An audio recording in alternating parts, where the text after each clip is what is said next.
Abraham's world was a place where people were expected to do things, where days were shaped by routine and human plans, and where nothing unusual happened. But in that stillness, a voice called out, one that was heard but not seen, a call that broke the silence. There was no sign, no thunder, just the heaviness of something sacred breaking through the usual. Before the unknown, people's hopes stopped, and their hearts stopped because of the sudden difference between the real and the divine. At that quiet time, radical obedience was born. Abraham listened with open faith, not with his eyes. He gave up his plans and stepped out of his comfort zone. The quiet gave birth to a story that would change history forever. Abraham's story is not just old. It is the story of everyone who is looking for meaning in the wilds of the world. His journey sets the course for faith for many years to come. In the ever-changing sands of time, we find our own desire, the promise that hasn't come true yet, the hope that has been put to the test by time, and the pain of waiting for God's timing. His covenant with God invites us to have a living relationship, from the heat of the desert to the cold of modern uncertainty. This documentary looks at the sacred tension of faith built on waiting, trust shaping destinies, and promises that last for centuries. Was the most beautiful city in the ancient world, full of sophistication. The walls kept busy markets safe, where the smells of spices and the shouts of merchants filled the air. Stone ziggurats rose up into the sky as if they could reach the gods themselves. Every street was lined with clay gods. Structure, ancestry, and tradition were all things Abraham was used to. Terah, his father, had led their family from city to city, and their moves were marked by a silent desire for something more meaningful. Abraham felt empty behind the beauty of these stone streets, which seemed to be the heart of civilization. Every year there were more gods and rituals, but things were less clear. Abraham's world grew bigger when he learned about so many religions, some of which were strict and some of which were strange. The rituals that were a part of everyday life brought him comfort. But deep down, he felt a distant calling that the safety that men made could not satisfy. The gods that people worshipped in promised wealth and safety, but Abraham's soul longed for something real beyond the clay and gold. The elders told stories, and the young people chased their dreams along the riverbanks. But Abraham always looked beyond the city to the horizons. The journey to Canaan wasn't just a long one. It meant leaving behind what was certain, which is not an easy thing for a heart that has been shaped by habit and history. Terah was in charge of their caravan. Every step was a silent protest against comfort, and every night by the campfire was a time to think. Abraham learned to deal with both loss and hope, and to see the emptiness behind the illusion of success. He grew inside, and questions quietly gathered, looking for meaning that no idol could give. As deserts took the place of city walls, safety went away. Abraham faced fears that had nothing to do with enemies but with life having no meaning. When you leave you choose risk over routine, vulnerability over safety, and searching over settling. Civilization taught people to be proud of things that last, but calling required them to be brave enough to accept the unknown. The promise hadn't been made yet, but the soul was getting ready. The world of was big but not finished. It was a stage for the deeper story that was about to unfold. The night fell on Haran with a familiar hush. The city was full of hopes, doubts, and the whispers of old gods. Abraham was at the edge of everything he had ever known. He was a man shaped by traditions and a son tied to his father's house, but he was also moved by the quiet ache of purpose. Life in Haran was comfortable because it was predictable. The land was well kept. Family was close by, and fires burned brightly to keep the cold at bay. But there were questions inside Abraham that no idol could answer. He looked for a voice inside that went deeper than what was normal, for a certainty that couldn't be seen in other people's eyes, but could be felt in the silence of his own soul. It was alone, under a sky full of stars, that the interruption came. It was a voice that wasn't noise, but presence, as if the air itself shook with purpose. There were no signs, no thunder, no strange events. Only the slow fading of the normal as the strange came.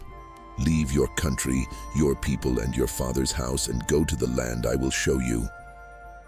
The words floated through the dark, simple yet deep, and they changed the world with their claim. This wasn't just a call. It was an invitation to be a vessel of promise. I will make you into a great nation. I will bless you. I will make your name great, and you will be a blessing. The details land, nation blessing touched Abraham's heart. Every word was full of hope, but it was also full of fear. What would it mean to give up everything you know for something you can't see? What does it mean to obey when there is no map and only the promise of a God whispering in the wilderness? The weight was very heavy. Abraham's mind was racing with practical questions like, who will I be without my past? How do I tell the people I care about that I have to leave, even though I don't know where I'm going? But the call wasn't just personal. It was universal. God would bless everyone on earth through Abraham. The scope grew so large that it was impossible to understand, making a family history the key point in God's history. He looked at Sarah, Lot, and the stable life he had built. He was stretched by the difference between what is and what could be. The command was both generous and expensive, a radical change for a radical inheritance. The comfort of land, family, and safety fought silently with the pull of the unknown, which was only fueled by faith. But faith found a foothold in the stillness that sparkled. Abraham didn't argue or put it off. People agreed with the divine interruption. He started to pack up their things and the souls he had collected, each bundle and breath bringing a little bit of hope. The trip would not be easy or safe, but it would be holy. There would be no sure steps, but each one would be based on trust. You couldn't forget the voice once you heard it. It followed Abraham's thoughts, gave them strength, and filled them with awe. That night, fear and assurance fought quietly for a long time. Would he ever be able to see these hills again? Would the memories he made here help him when the future got dark?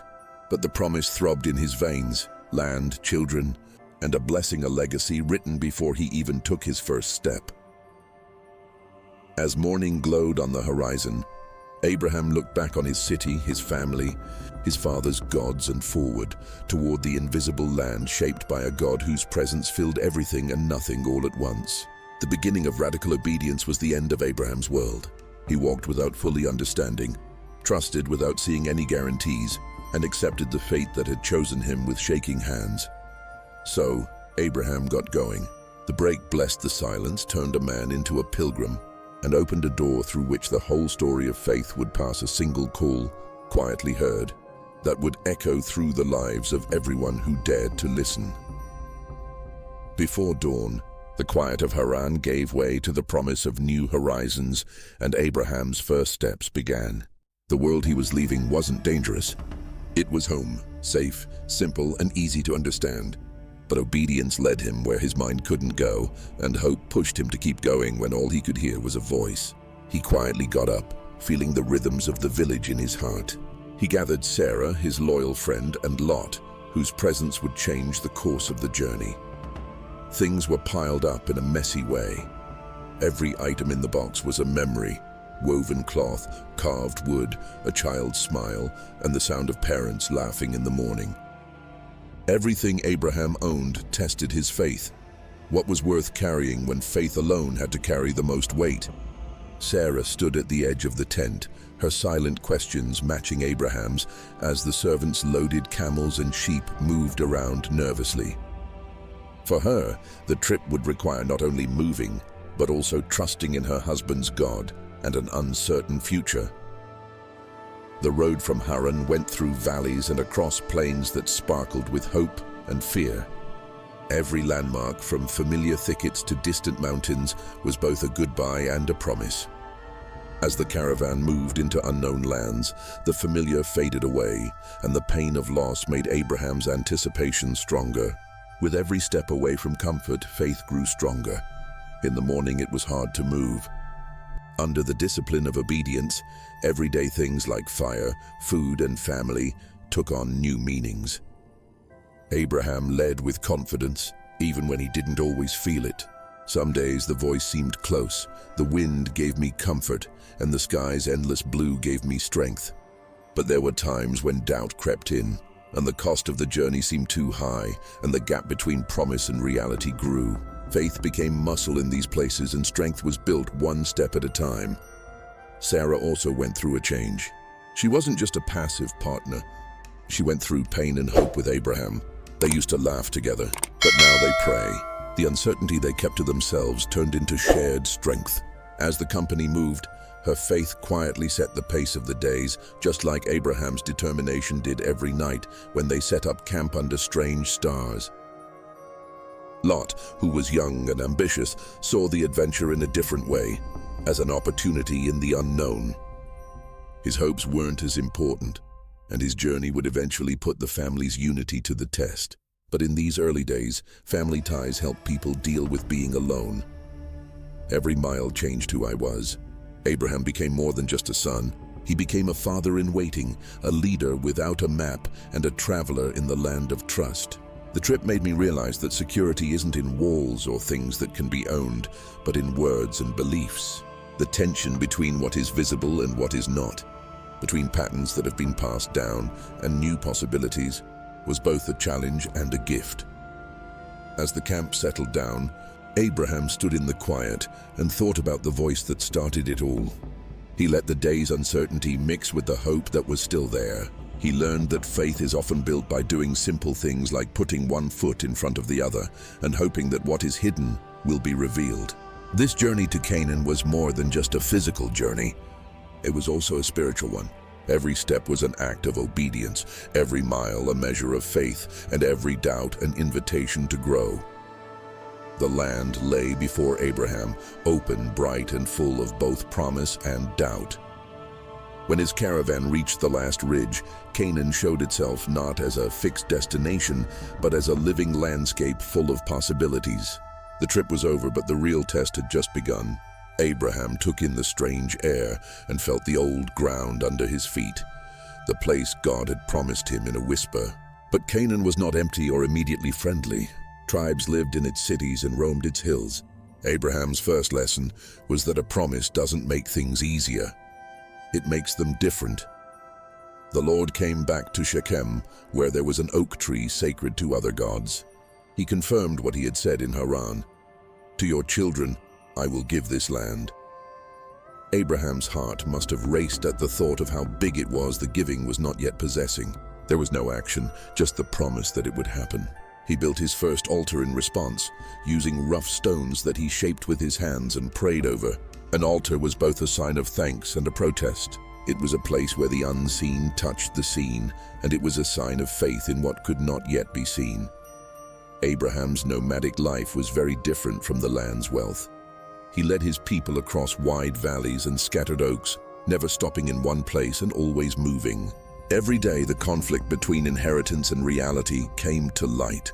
Flocks grazing on someone else's field, shelters pitched but not owned, and strangers digging wells to get water. Abraham learned to take God's promise lightly but seriously, never claiming it without respect, and seeing each moment as a gift and a rehearsal for the future. Sarah, who was always with him, felt the pain and wonder grow. They walked across the land, marking it with their footsteps, and every day they pushed the limits of their faith. Sarah's laughter, which was sometimes disbelieving and sometimes happy, became a song on the wind. The waiting tested their hope. But with each altar Abraham built, a new memory was made. The altars weren't just for God. They were also signs for Abraham and his family, a spiritual path through the land of doubt. Canaan was more than just a place. It was a place where people could grow spiritually. Abraham's faith grew stronger in the time between the promise and its fulfillment. Nomadism turned into a sacrament, a way of moving that showed the restlessness of wanting and the discipline of trust. He didn't own the land, but he acted as if the promise was already coming true. And everything he did showed that he was loyal to God's voice instead of the situation. There was still a difference between what was promised and what was there. Abraham saw enemies, went through famine, and had problems with his people. But even when exile was about to happen, he always went back to the altars, which were places of remembrance where doubt and hope were put together, and worship was both a plea and a proclamation. The land shaped Abraham's soul and story through cycles of fear and comfort. Abraham looked at the stars and thought about what God had said after the fires went out. He whispered blessings over fields he didn't own yet, sang psalms outside, and hoped that one day footsteps would turn into foundations. Every night, his faith grew stronger, not because of what was happening at the time, but because of the unbreakable bond of covenant. Getting to Canaan didn't mean getting to comfort.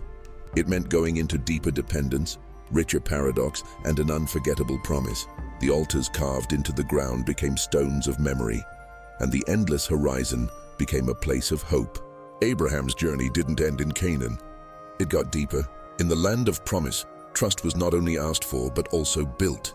A relationship with God became both an anchor and an adventure, leaving a legacy for all time. The hills of Canaan did not get any rain. The grass got dry under Abraham's herds, the streams shrank to muddy trickles, and dust hung thick over the land of promise. The dream of inheriting something, which looked so good when it came, faded in the face of harsh reality, a test of faith that came with lack and silence. Abraham saw his people counting their dwindling supplies. Their faith in the God of the journey started to break down because they needed it so badly. The blessing that was said in Haran now seemed very far away. Abraham's heart was filled with fear. He couldn't stop thinking about the cities with markets and granaries. Egypt, with its lush, storied history, was the last resort. Its river was fed by rains from far away, and its fields never lay fallow. It was a hard choice.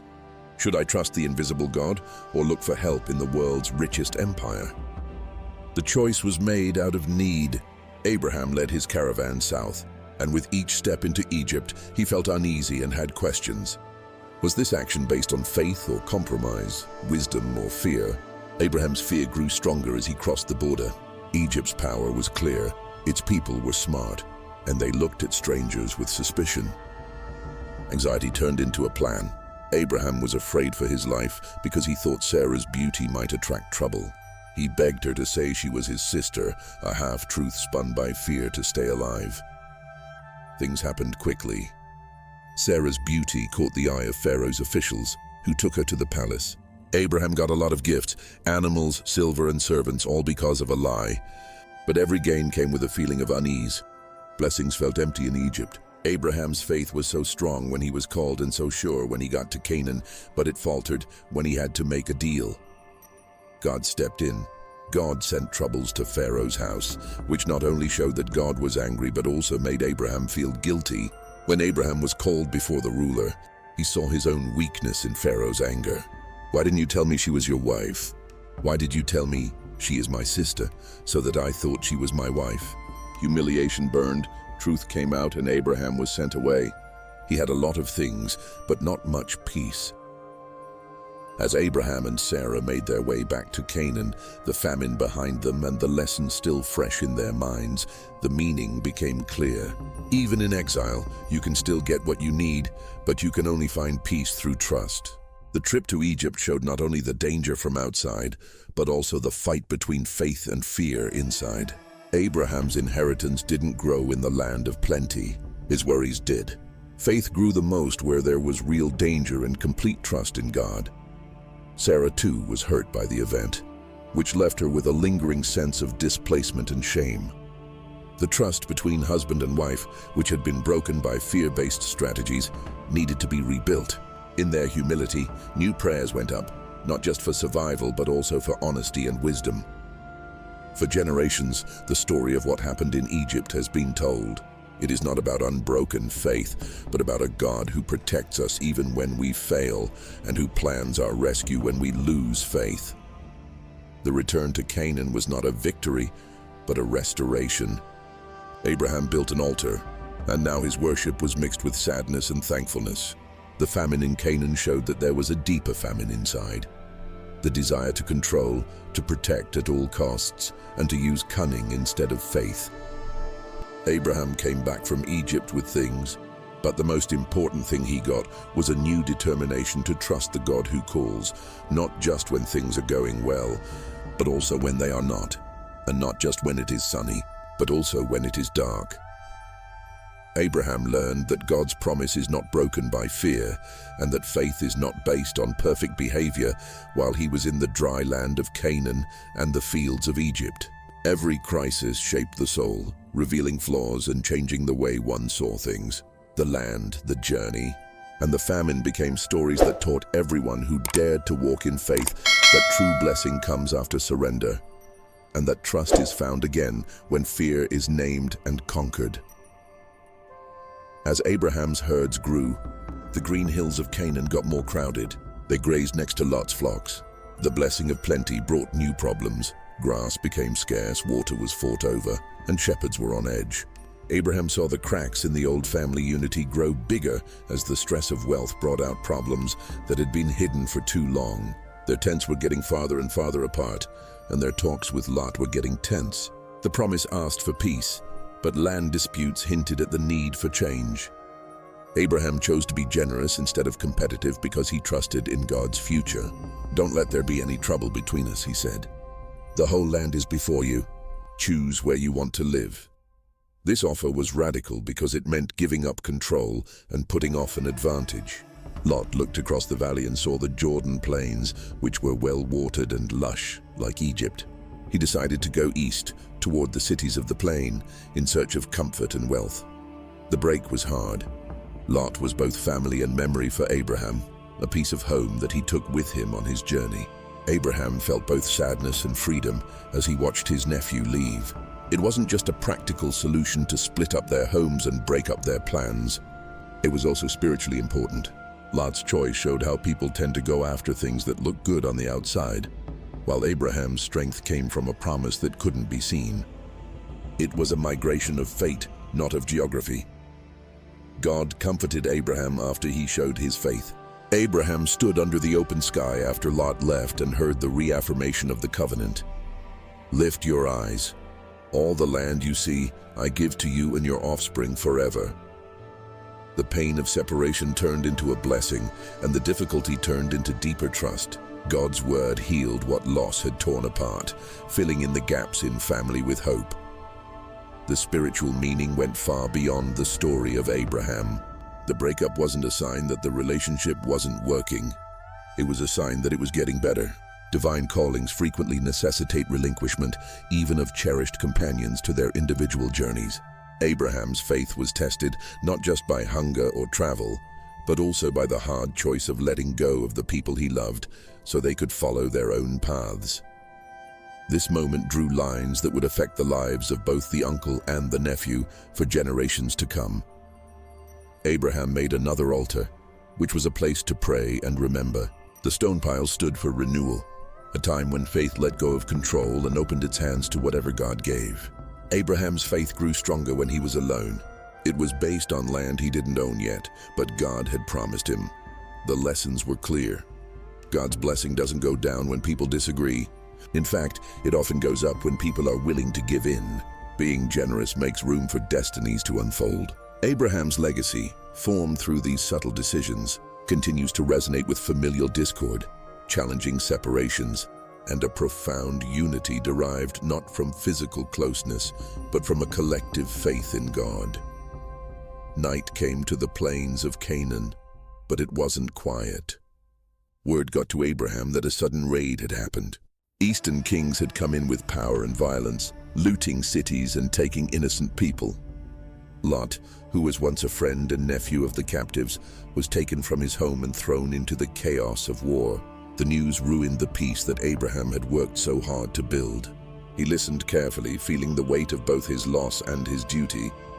Abraham's heart echoed Lot's fate, family, and promise coming together in the call to action. Abraham, the pilgrim turned protector, gathered his trained men, 318 household warriors who had been through hard times and had hope. It was instinctual to pursue, with faith and courage growing together. The trip north started under cold stars, with mountains looming and uncertainty as thick as the night. Abraham wasn't a natural conqueror, but he felt strongly about saving Lot. It was more than duty. It was standing up for what was right and refusing to let division turn into destruction. Abraham's group attacked from the dark hills at midnight. The kings were very arrogant, but they were outsmarted by bravery and unity. Lot and the prisoners were set free. The enemy was defeated and the spoils were returned. The victory was proof that faith shows itself not only in silence and submission, but also in bravery and determination. Abraham's bravery showed that he was spiritually strong. He was willing to risk everything for the weak and was ready to fight for the promise to come true. After the victory, Abraham met Melchizedek, the priest of God Most High and king of Salem. In a serious exchange, they shared bread and wine and said a blessing. Blessed be Abram by God Most High, creator of heaven and earth. This was the high point of Abraham's spiritual journey, when he acted on earth and received confirmation from heaven. Abraham got more than just food from Melchizedek. He also got proof that God saw and honored his faith. The king of Sodom, who wanted to get ahead, made Abraham an offer. Give me the people, but keep the goods for yourself. Abraham's answer was firm. I have sworn to the Lord God Most High that I will not take anything that belongs to you. He would not inherit wealth gained at the cost of principle. The difference between Sodom's offer and Melchizedek's blessing showed how strongly Abraham believed faith is more than just getting things or numbers. Integrity is what you do when you win and when you are tempted. Lot came back to his life, but it was different. He was woven into the story by both family ties and the consequences of his actions. The rescue, which was urgent and expensive, showed how strong the bond was, even after they were apart. Abraham's legacy grew through both action and restraint. Violence was met with justice, and possessions were refused for the sake of purity. For Abraham, the aftermath was not just a time of celebration. It was a reminder of the many ways faith can show itself. Through prayer, patience, and sometimes even brave action. The path of belief is not just a journey into the unknown. It requires dealing with conflict, making sacrifices for others, and constantly building both character and courage. Lessons from victories last, but victories don't. Abraham's stand, which was made stronger by a crisis, rippled forward as divine and human stories came together. The meeting with Melchizedek set a standard. Faith welcomes blessings, fights corruption, and values family over comfort. The message of the rescue blooms through the years. Faith is not just waiting. It is strength put to use in service and grace given to redemption. After the win and reunion, the night in Canaan was quiet like no other. Abraham, alone under the stars, knew that the risks and rewards of the journey were just the beginning. But even though they had beaten kings, they still had doubts about the future, about the promise that guided every step, and about inheritance. God met him in a vision when everything was still. Don't be scared, Abram. I am your shield and your very great reward. The comfort was real, but Abraham's honesty came out. O sovereign Lord, what can you give me since I am still childless? Who will get everything I own? This man will not be your heir, but a son coming from your own body, God said. The language of the covenant grew stronger. Your descendants will be as many as the stars in the sky. Abraham stepped out of the tent and looked out at the endless sky. Each star was a future child with his name and faith. At that moment, he believed with all his heart. The Bible says, Abram believed the Lord, and it was credited to him as righteousness. Faith, not work or success, is what brought man and God together. But faith alone was not enough. God put together an amazing ceremony in which a covenant was sealed not with words but with sacrifice. He told Abraham to bring a heifer, a goat, a ram, and a dove, all 3 years old, as well as a young pigeon. Abraham did what he was told and cut up the animals and laid out the pieces as he was told. The ritual was full of meaning, as if the earth itself was part of the conversation between the Creator and the called. Abraham fell into a deep sleep as the sun went down. Fear and awe mixed in the dark. God spoke again, telling the story that would come. Descendants who would suffer in a foreign land before tasting freedom and returning to claim the promise. There would be struggles on the way to blessing, but the covenant would stay strong. A smoking firepot and a blazing torch came between the sacrifices. This was not Abraham's idea. It was God's alone, which made the promise unconditional. Land, children, and a legacy, all hopes based on God's faithfulness. Abraham's job was easy: believe, get, and remember. The tale of stars and sacrifice would resonate for generations. Abraham would tell the story of the vision around the campfire, teaching his family that faith is what makes a person good and that a promise is more important than a situation. The strange ritual made faith different from just religion. It was a partnership based on divine initiative and human trust. Sarah heard the story again, and her faith grew stronger after years of waiting. The promise of children, which people thought was impossible, changed from myth to hope. The tent became a safe place for both hope and memories. As the ceremony's embers faded into the night, Abraham's soul became calm. He was no longer defined by loss or fear. He became the living symbol of trust. He was a man who was surrounded by the ordinary but chosen for the extraordinary. The covenant made the journey clear. Every test, every separation, every rescue, all of them were part of the larger tapestry of faith. It would be years before the star's promise came true. The questions were asked again and again, and faith was tested by both silence and struggle. But the ceremony that night drew the line. Abraham's story would be based on a covenant confirmed by the God who walks alone among sacrifices and promises with impossible generosity.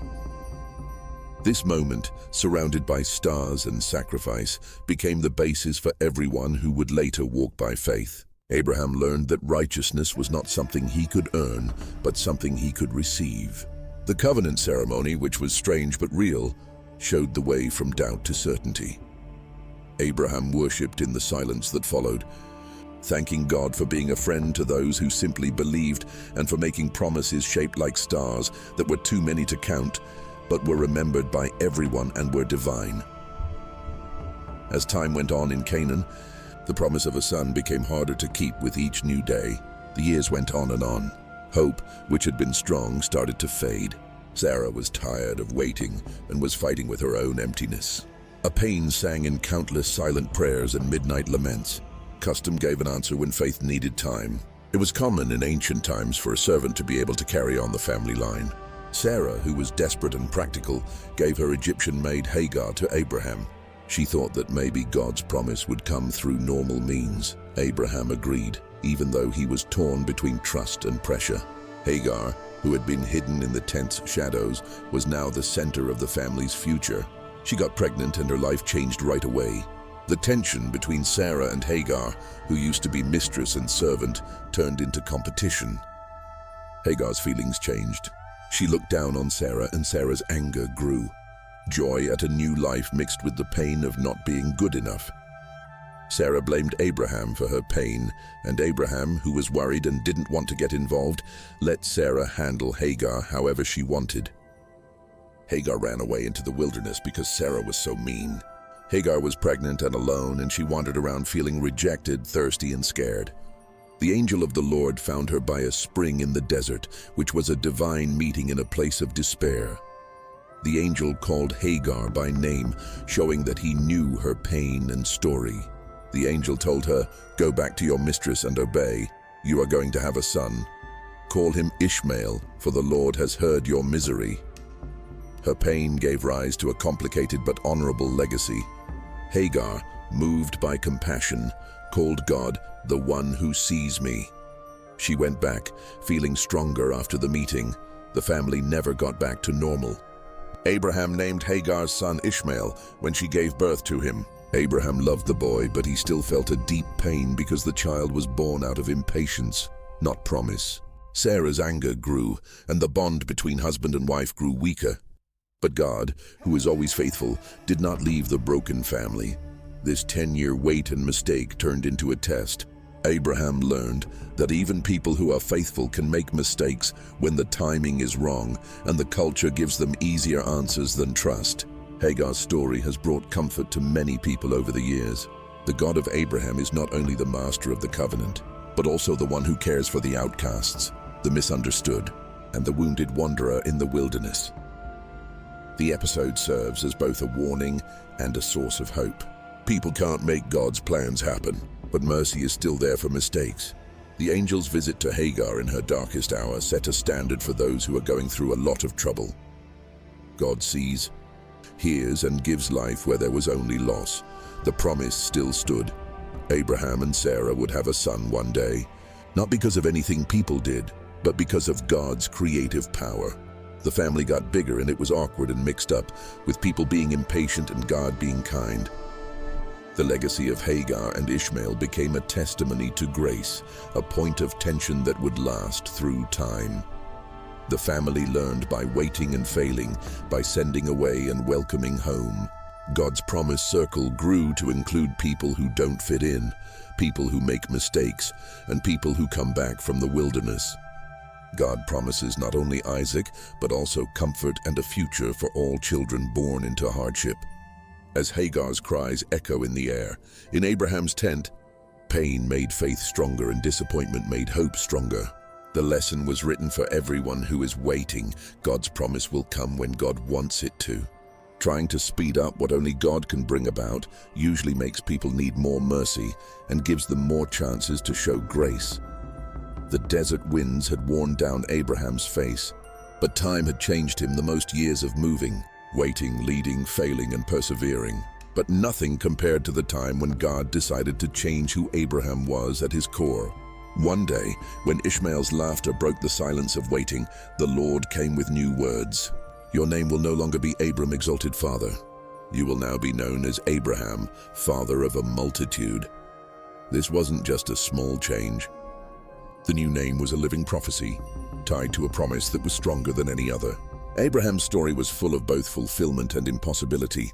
Abraham might have doubted the importance of the promise since he was almost 100 years old and had a son with Hagar. But the new name was a seal.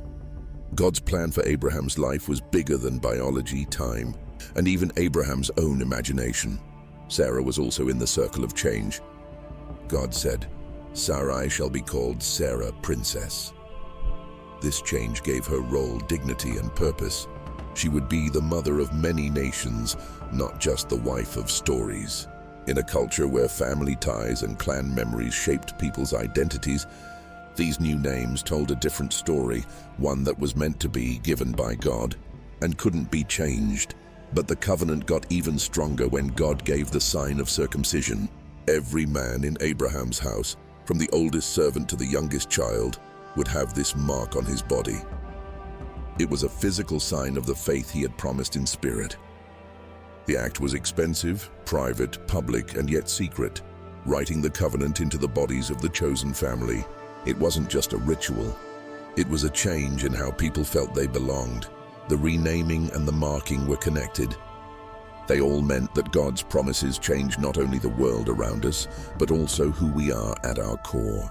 What was once hoped for in the heart was now carved into both name and body. Abraham's fate was to do more than just wait. He had to bear and believe. The news made Sarah laugh, but it was bittersweet and doubtful. How could they start a country when they were so old? But the new names had already started the miracle. They held the future. Kings, prophets, and a people set apart. The change in identity changed not only Abraham and Sarah, but also everyone who was connected to their legacy. Abraham gained new strength through this change. To take on a new name was to take on a new burden, the weight of many lives and the hope of generations. He walked, led, and worshipped in a different way. The inner wilderness, which was full of doubt and disappointment, was slowly replaced by a strong sense of certainty. What God calls, he gives power to. What God marks, he fulfills. The story of Abraham and Sarah's name change is still a light for everyone who feels stuck in their situation or haunted by their past. God's promises go beyond what people can do. New identity is made not in the story of yesterday, but at the point where God's call and people's response meet.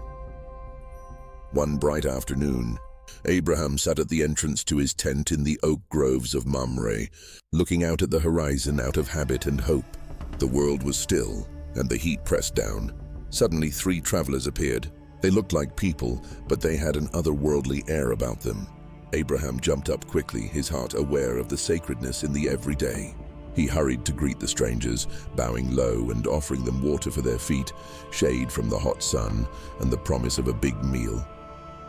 There was no calculation in the rush to welcome, only a deep openness to what could happen. Sarah was inside, kneading dough. She was out of sight, but very important to the mystery that was unfolding. The tent became a safe place where God and people could meet in bread, oil and kindness. The three accepted Abraham's hospitality and talked as if they had always lived in that house while they ate. Their presence messed up the day's logic, letting the tent open up to places that are usually only for prayer and dreams. Then came the promise spoken with deep understanding. "Where is Sarah? She will have a son this time next year." Sarah laughed from behind the canvas. The sound was full of both bitterness and hope. She was old, and her body showed the signs of years of disappointment and not being able to have children. Could someone really say such a thing? The question hung in the air, heavy like a prophecy and light like laughter. The visitors answered in a calm but firm voice. Why did Sarah laugh? Is there anything that the Lord can't do? Their words were both a challenge and a comfort. They reminded me that limits are something people made up, not something God made. That afternoon, Abraham and Sarah's faith changed from theory to trembling expectation and from giving up to new hope. The tent that had been a place of sadness became a place of new life. The guests got ready to leave after the meal, but their presence stayed. Abraham walked with them toward Sodom, feeling the line between heaven and earth get thinner. The strange guests talked more about what would happen to the cities below and Abraham's role as a mediator. But the promise spoken over Sarah was the heart of the meeting. Laughter returned and hope grew in barren places. Through hospitality, the divine moved. Abraham's warm welcome erased the lines between stranger and guest, as well as between a normal day and a holy visit. For hundreds of years, people would tell this story again and again. Being nice to travelers can open doors that let God's plan flow out. In Abraham's tents, the unknown was welcomed and the impossible was thought of. The sound of Sarah's laughter, which used to be full of sarcasm, changed. One day she would hold her son Isaac in her arms. His name is a reminder of this moment of disbelief that turned into joy. People would remember that the God Abraham served was not limited by time, despair, or age. Faith came back to life through simple acts of kindness and trust. The three visitors disappeared, but their promise stayed strong. A legacy bigger than the stars grew from the dust and bread of that day, carried by the laughter of a woman who, for a moment, dared to believe that anything was possible. Sometimes divine encounters come as travelers, and faith sometimes starts with a meal shared in the middle of the day. Abraham looked toward Sodom, but the dark streets were hidden by the lush valley below. The strange visitors had come with a promise, but now they were going to judgment, showing that God wanted to look into complaints and wrongs. Abraham felt a rare chance to plead for the city that was about to be destroyed when he was alone with the Lord. His nephew Lot, his hope for mercy, and his growing sense that a friend of God could speak into history's unfolding moved him. Abraham stood in front of God, not to perform a ritual, but because he was truly desperate. The words came from a mix of compassion and bravery. Will you get rid of the good people along with the bad? His question was both a protest and a prayer, coming from a heart that wouldn't accept blind justice or fate that couldn't be questioned. Intercession was full of respect. Abraham called the Lord the judge of all the earth, but he came close as someone who had a right to be there. Abraham took part in what turned out to be a holy negotiation step by step. Let's say there are 50 good people in the city. Will you let them stay there? The answer was calm and unexpected. If I find 50, I will spare the whole place for their sake. There was tension in the air, but the door of mercy stayed open. Abraham pushed more. What if there were 5 less than 50? Say 40, 30. Each plea pushed the limits, less a trade and more a test of God's love. Abraham showed a mix of humility. I am but dust and ashes, and brave insistence with each number. Prayer became brave prayer that took risks and didn't stay quiet while others were in pain. God was patient and listened to the cries of a servant. 10 times Abraham leaned in, asking for mercy and pushing the limits of justice. 10 times God answered, mercy echoing at every turn. Abraham's prayers were not detached. They were full of family, concern for strangers, and love for cities whose fates would echo through time. He did not condone evil or take pleasure in doom. Instead, he showed how faith can turn worry into prayer, and how the truly good people feel responsible for a world that isn't theirs. The prayer was over. But the question was still unanswered. Were there even 10 good people in Sodom? But the talk had already changed the meaning of relationship. Abraham walked back to his tent changed, with the memory of God's presence close by. He learned that being bold in prayer didn't mean being presumptuous. It meant being humble and trusting. This moment became the model for intercessory prayer. A small group of people can change the course of history. Abraham's willingness to stand in the gap and fight not against God, but with God for mercy left a legacy that prophets, priests, and devoted people have followed for generations. Abraham respected what was right and wrong in justice, and he asked for hope in mercy. The faithful are not passive observers, but invited collaborators in the process of redemption. Justice and mercy came together in Abraham's conversation. He did not manipulate or impose. Instead, he listened and responded, discovering that the heart of God is not a static decree, but a dynamic receptivity to the prayers of the righteous. The echoes of that night encourage everyone who doubts the power of prayer. They show that even the divine heart can be moved by honest intercession. As the sun rose and the travelers made their way to Sodom's fate, Abraham realized that he had not saved the city, but had followed the deeper call of faith, a call to speak, to take risks, and to ask for mercy when judgment was near. His position is still the same. Be brave in front of God, respect Him, and care about the world. The dawn over Sodom was red, and its beauty was false. The peaceful scene hid a city that was about to be judged. Abraham watched from a distance, his heart heavy with his prayers. His hopes for mercy hung in the balance as the three visitors disappeared into the city's shadows. Their presence was a warning, and their words were heavy with the weight of what was to come. Lot woke up in Sodom's streets with a sense of urgency. Angels, who were messengers who looked like people, held his hand and the hands of his family. They insisted, "Run away. Destruction is coming." Lot hesitated because he didn't want to leave his home, his past, and his comfort. Mercy met him in the tension, and the angels, who were patient even when they were in danger, led him and his family out of the city. The city below exploded. Fire and brimstone fell from the sky as a quick, unanswerable, and complete judgment. The smoke rose in columns, a clear sign that justice is not random or blind. The cries of Sodom faded away, and in their place came a silence full of grief and wonder. Abraham saw the destruction from a distance. He was sad not only for Lot, but also for a world where violence ruled and mercy, even when it was sought, had its limits. Lot's escape was full of scars. His wife, torn between duty and desire, turned back, frozen in the act, a monument to the price of having two loyalties.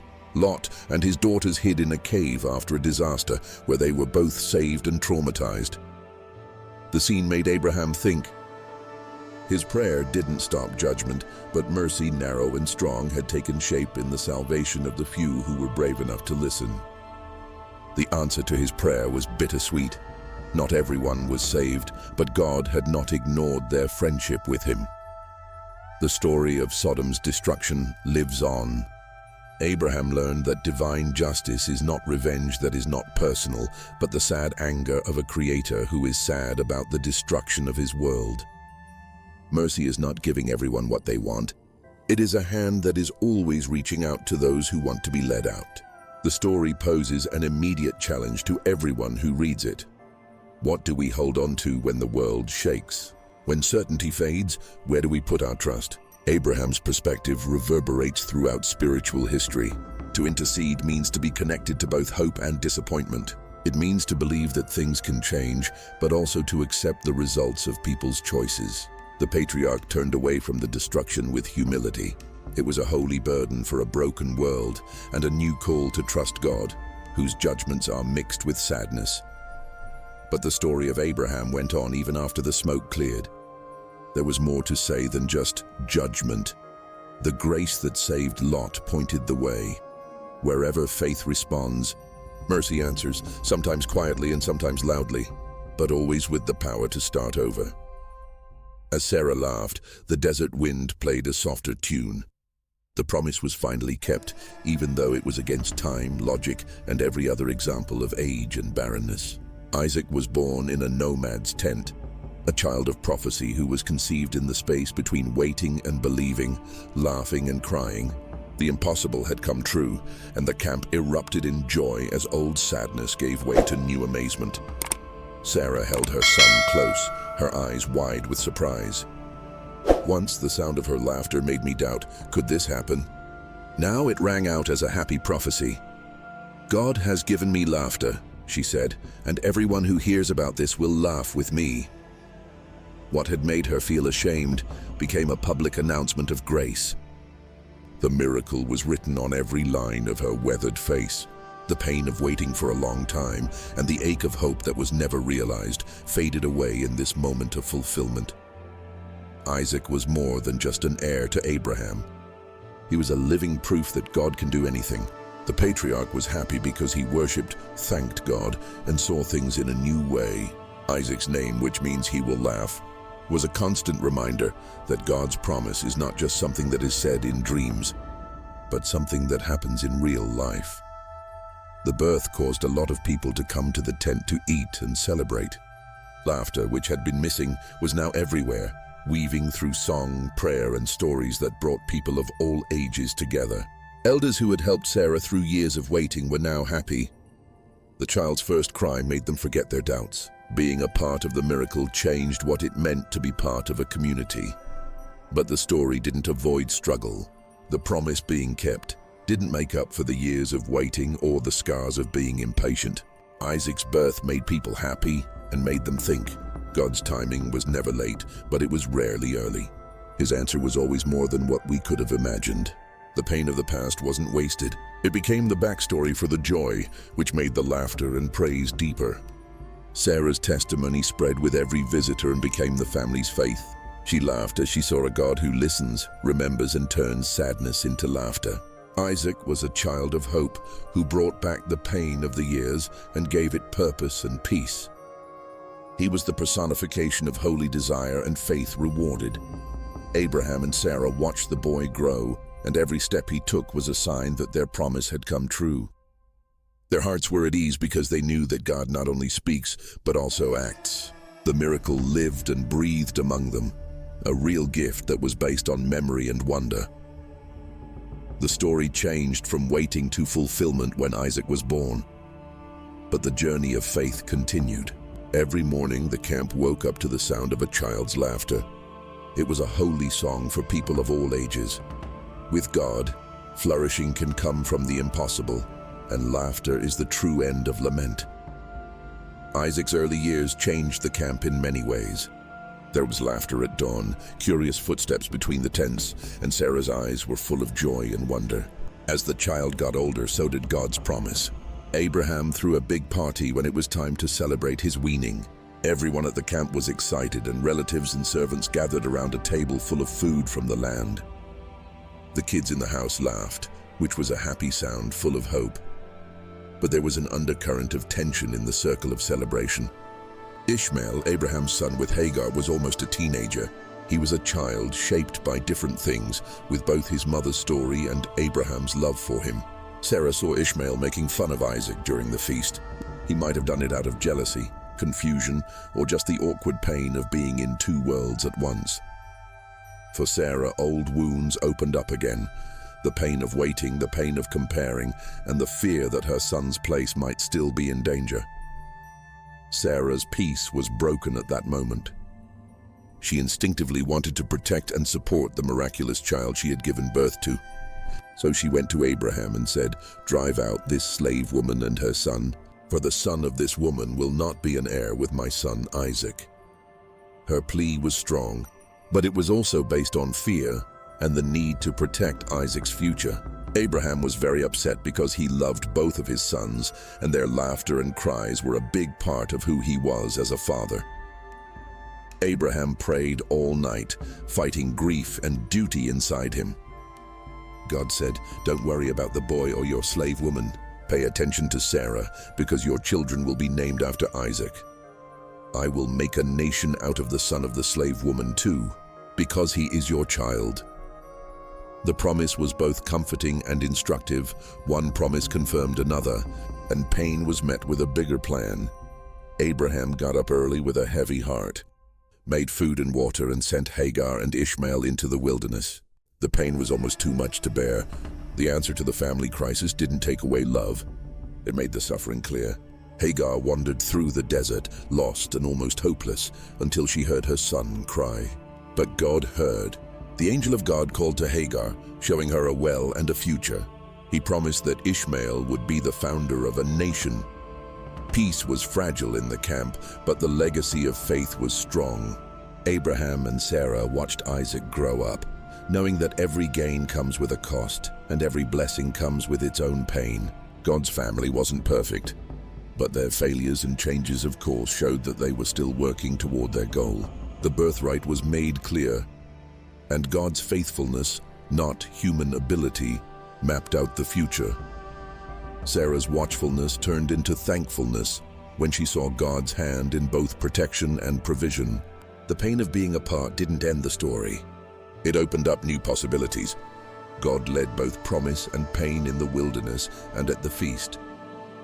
Abraham learned through the fight that love often means letting go and that faith sometimes asks the hardest things of family. The weaning feast became more than just a milestone. It was a turning point, a place where the future was written in tears and trust. Abraham's camp was peaceful again, but it was the calm before a storm that no one saw coming. Isaac thrived, the real gift of laughter and promise. But in the heart of faith, rest can be broken by the terrifying call to obey. One morning, God spoke in a way that sent chills down my spine. "Take your son Isaac, your only son whom you love, and go to Moriah. There, on one of the mountains I will show you. Offer him as a burnt offering." The order came as a shock, painful, hard to understand, and impossible. Abraham's mind was full of pain the night before the trip. How could the God who made the promise now ask for it back? But in the paradox of faith, Abraham chose to obey without saying a word. He got up early, cut wood for the offering, saddled his donkey, and called Isaac and 2 young servants to come with him. The trip was quiet. For 3 days there was a haunting silence, and each step was heavy with the cost of trust. Abraham carried the fire and knife, and Isaac carried the wood. When Abraham saw the mountain, he told the servants to stay here. "We will go worship and then come back to you." It was both true and hopeful, a faith in things that were beyond understanding. Isaac broke the silence as they climbed. "Father, where is the lamb for the sacrifice?" "God himself will provide the lamb," Abraham said, his voice steady but his heart racing. Abraham carefully built the altar on the top of the mountain, arranging wood and stones with the care of someone who is honoring God and the memory of many other altars. He tied up Isaac, his beloved son, who was obedient and trusting but also in pain. Abraham raised the knife, holding fate in one shaking hand. Then a voice from heaven yelled, "Abraham! Abraham, don't touch the boy. Don't hurt him. Now I know that you fear God because you didn't keep your only son from me." The moment was full of relief and awe. In the thicket behind, a ram appeared. It was caught, provided, and chosen to take Isaac's place. Abraham killed the ram as a sacrifice. Thanking God for his faith and showing humility, God reaffirmed the covenant by saying, "I will surely bless you because you did this and did not hold back your son. Your descendants will be as many as the stars in the sky and the sand on the beach." Abraham and Isaac came down the mountain together, changed and humbled, their relationship forever marked by the memory of surrender and salvation. Trust had reached its highest point, going beyond feelings and logic to the raw gift of the heart. The trip to Moriah became the ultimate test of faith. It showed that obedience is not just following orders, but giving up your soul and being willing to put even the most valuable gifts on the altar. Abraham did not become a hero. Instead, he became a model of love that trusts God, even when it doesn't make sense. Isaac became a living sign of grace that restored hope, pointing to sacrifices and redemptions that would come. The story has been told for hundreds of years and is a touchstone for everyone who has to make tough decisions, and for every heart that hurts when they have to let go. Moriah teaches that faith is built in times of trouble, not in times of comfort. It also teaches that God meets us with help when we are weak. The climb of Abraham, the question of Isaac, the fire at the altar, and the appearance of the ram are all parts of every believer's journey. To follow God means not holding anything back and trusting that what we give up will be changed. Life comes from the hardest yes. When Abraham and Isaac walked home, the world was different. The promise was kept not by having something, but by being willing to give it up. It wasn't just about sacrifice. It was about relationship.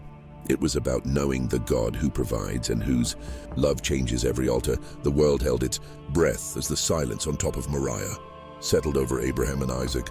The story of sacrifice changed in an instant when the voice of mercy broke through the fear and trial.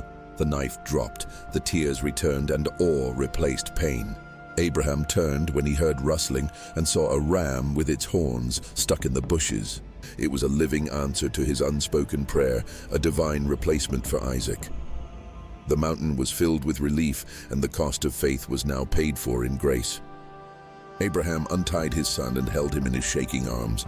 Their bond grew stronger through their shared suffering, and their futures were renewed by being saved. The ram was ready, and the incense rose as worship filled the air. Every part of the ceremony was an act of thanks, and every prayer was a mix of giving up and thanking God.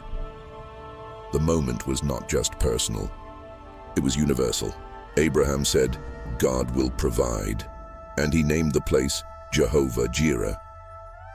The mountain was always marked by provision, which was not a sign of human achievement, but of God's resourcefulness and favor.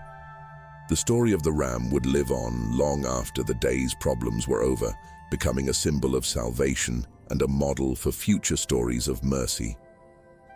God spoke again, and his words were kind and comforting.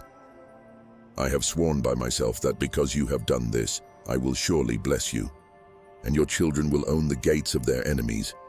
Your children will bless all the nations of the earth." The promise of a blessing, once abstract, became real, a legacy based on obedience and multiplied by provision. Abraham and Isaac came down together, but they were still whole. The trip back to Beersheba followed the footsteps of relief. Their silence was now full of unspoken conversations, questions, prayers, and lessons learned on the mountain. Isaac, the son who was spared, became living proof that faith is rewarded, not lost but restored. The altar was left behind as a sign for everyone who is afraid of giving up and wants to find grace instead. The ram in the story's thicket reminds us that God's economy never asks for more than he can give. Sacrifice shows how much we trust each other, but provision gives us hope again. The legacy is abundance life where death was a threat and hope where despair was a threat. Abraham's public statement, "God will provide," put into words the hopes and fears of all future believers. After the crisis, Abraham's faith grew into peace. God had shown himself to be more generous than Abraham could have ever thought. The trip to Moriah wasn't just about Isaac, it was about the journey every soul must take, up the slope of pain, through the wilderness of questions, and to the top where God speaks. Beersheba was waiting, and the camp was lit up again by the light of promise and peace. Sarah was happy to see her husband and son again and laughed again. The shadow of Moriah would stay, a painful and sacred memory, but the story would always be about provision, not loss. So, the ram in the thicket is a sign in both scripture and memory. Faithful surrender is never ignored, and divine mercy is the heart of every sacrifice.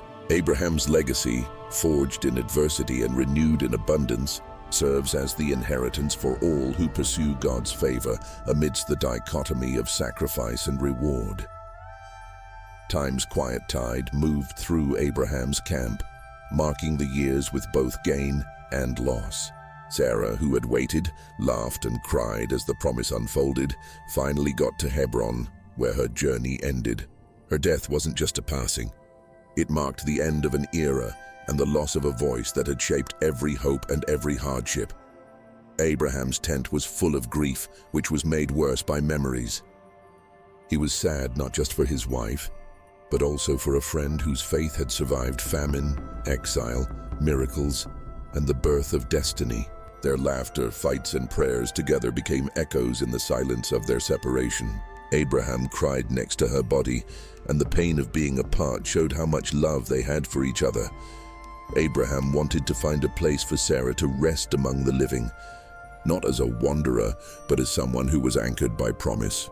He went to the Hittites and humbly asked for a cave in the field of Machpelah. The conversation was polite and respectful, with some diplomacy. He insisted on paying the full price, refusing charity or compromise, determined that the first parcel of Canaan to bear his family's name would be gained honorably.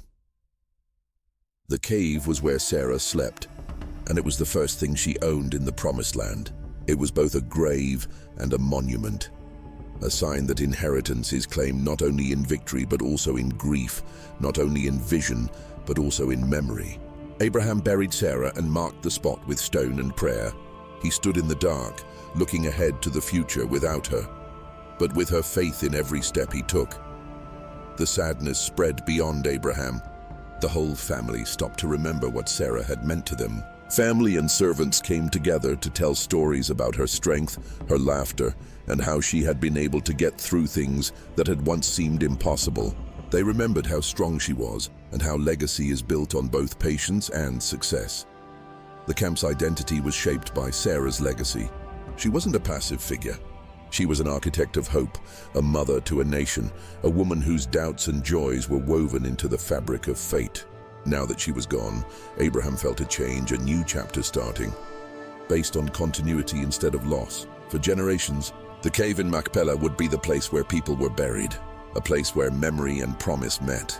It saw the journey from being lost to finding a home, from living in a tent to living in a tomb, and from making a promise to owning something. Every time I went to the site, I felt more deeply that God was faithful, even when I was sad. Abraham cried for a while, then came back to life. The promise didn't fade away when Sarah died.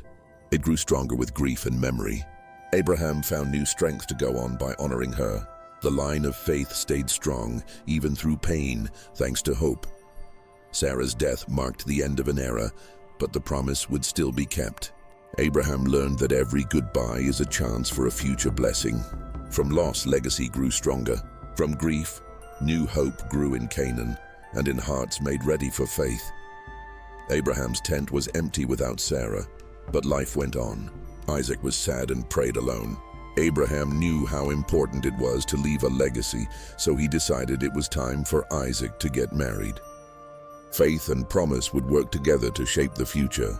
But Abraham was determined that his son should not marry a Canaanite woman, but a woman from his own family, to keep the covenant clean. Abraham called his most trusted servant and told him in a serious tone to go east to the land of his ancestors and find a wife for Isaac. The charge was not only useful, but also holy.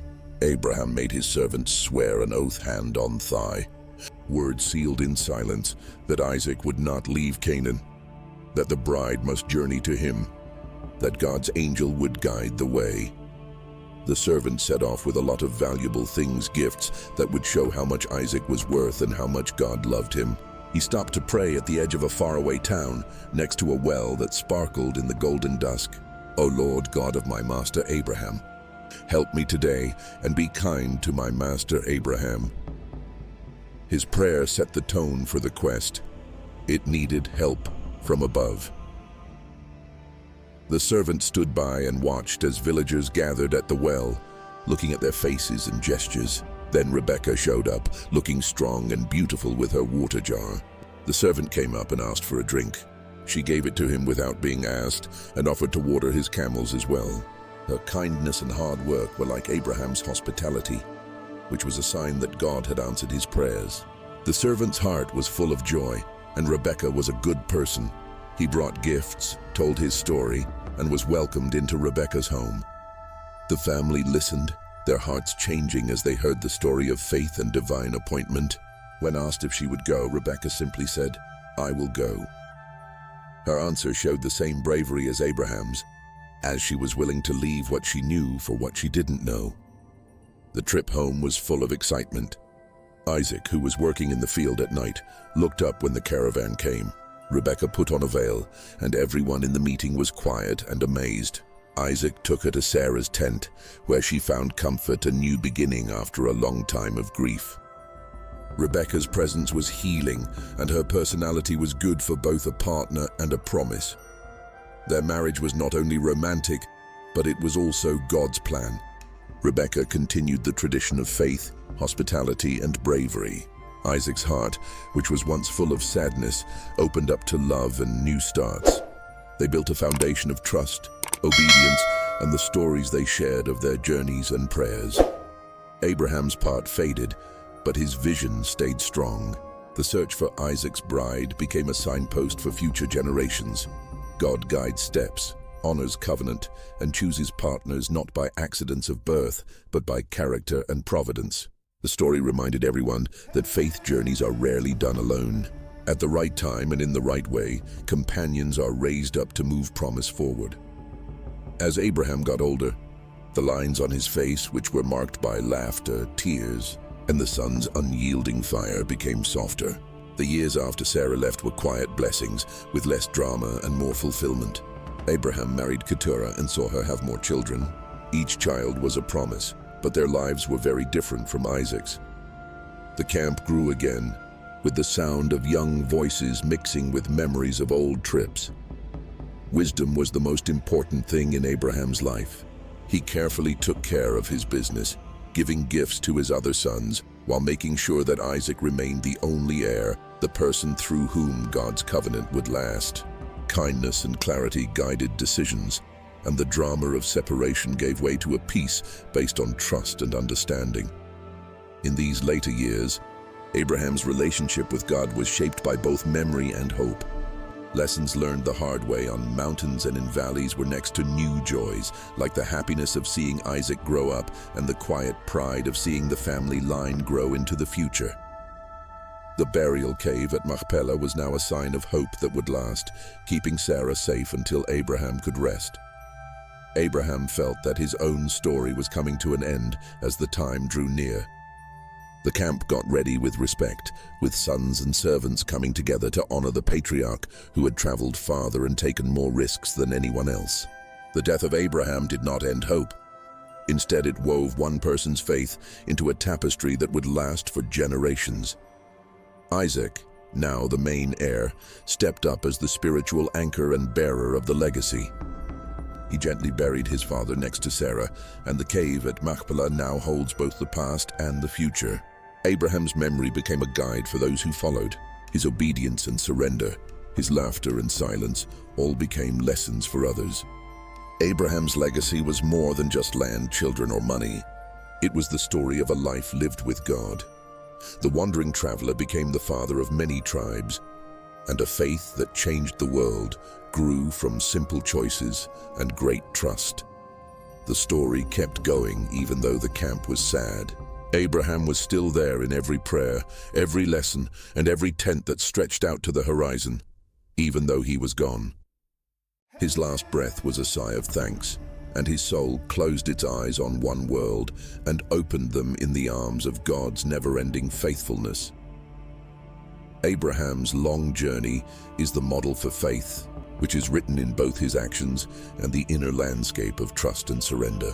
His story echoes through time, showing that faith is not just believing something that makes sense, but believing something that changes how we see the world. Abraham learned to believe the impossible because of God's promises. This wasn't just wishful thinking. It was a process that involved relationships, risk, and obedience. Abraham had to trust in things he couldn't see at every turn. Leaving Ur, going to a land that wasn't marked, accepting the promise of a child in old age, and raising the knife on Moriah. Each of these times required a leap into the unknown. They were not based on answers, but on God's character. Abraham's faith was not the lack of doubt, but the ability to keep going even when doubt was strong. All believers go through the stages of descent, struggle, revelation, and transformation in their spiritual lives. Abraham's fall came with the famine in Canaan, the death of Sarah, and the pain of saying goodbye to Ishmael. Every day was a fight, land disputes, foreign kings, and waiting without proof. Revelation came when God kept his promise, showed up near the oaks of Mamre, or gave a ram on Moriah's height. Change didn't happen all at once, but slowly through the everyday rituals of trust. Abraham's faith was very personal and existential, and it grew in the space between promise and fulfillment. He asked tough questions like, "How can I be sure? Will a servant be my heir?" He asked questions, protested, and doubted, but when he didn't get answers, he kept doing what he was told. The gradual development of faith was not consistent. It was tested, challenged, and ultimately honed through continual interactions with God. Abraham's faith was always based on relationships, which is important. He believed God, not just in God, taking God's words as true, even when the situation said otherwise. This faith was considered righteous. Being in good standing with God did not come from perfect behavior, but from simple, constant faith. The authors of the New Testament use Abraham's legacy as a starting point for understanding faith. Paul uses Abraham as an example in his letters. Against all hope, Abraham in hope believed and so became the father of many nations. The rhythm of waiting, wrestling, and finally receiving is the rhythm of everyone who walks by faith. Abraham's willingness to give up Isaac was the ultimate test. It wasn't a cruel demand. It was a mirror that showed that faith trusts God with the most important things, even when giving them up seems impossible. Moriah is where obedience and trust meet, and it's a place where you're ready to let go when everything seems to be going wrong. But that's where provision and revelation come out the clearest. For Abraham, faith was not a passive acceptance, but an active collaboration. He prayed for Sodom, bravely saved Lot, and made deals with kings. Believing the impossible meant living as if the promise was already coming true, and God's word was shaping everyday life in ways that weren't always clear. Spiritual formation happens through many tests. Every trial, crisis, delay, loss sharpened Abraham's character and broadened the scope of trust. Faith was not cancelled by struggle. It was made stronger and cleaner. Through wrestling, God's people learned to rely on each other, and the strange happiness of realizing that faith is enough when nothing else is. Abraham's journey shows that faith is both a gift and a response. God starts things, but people have to decide, often with fear, whether to follow. The example of Abraham is clear. Faith is not magic, emotion, or theory.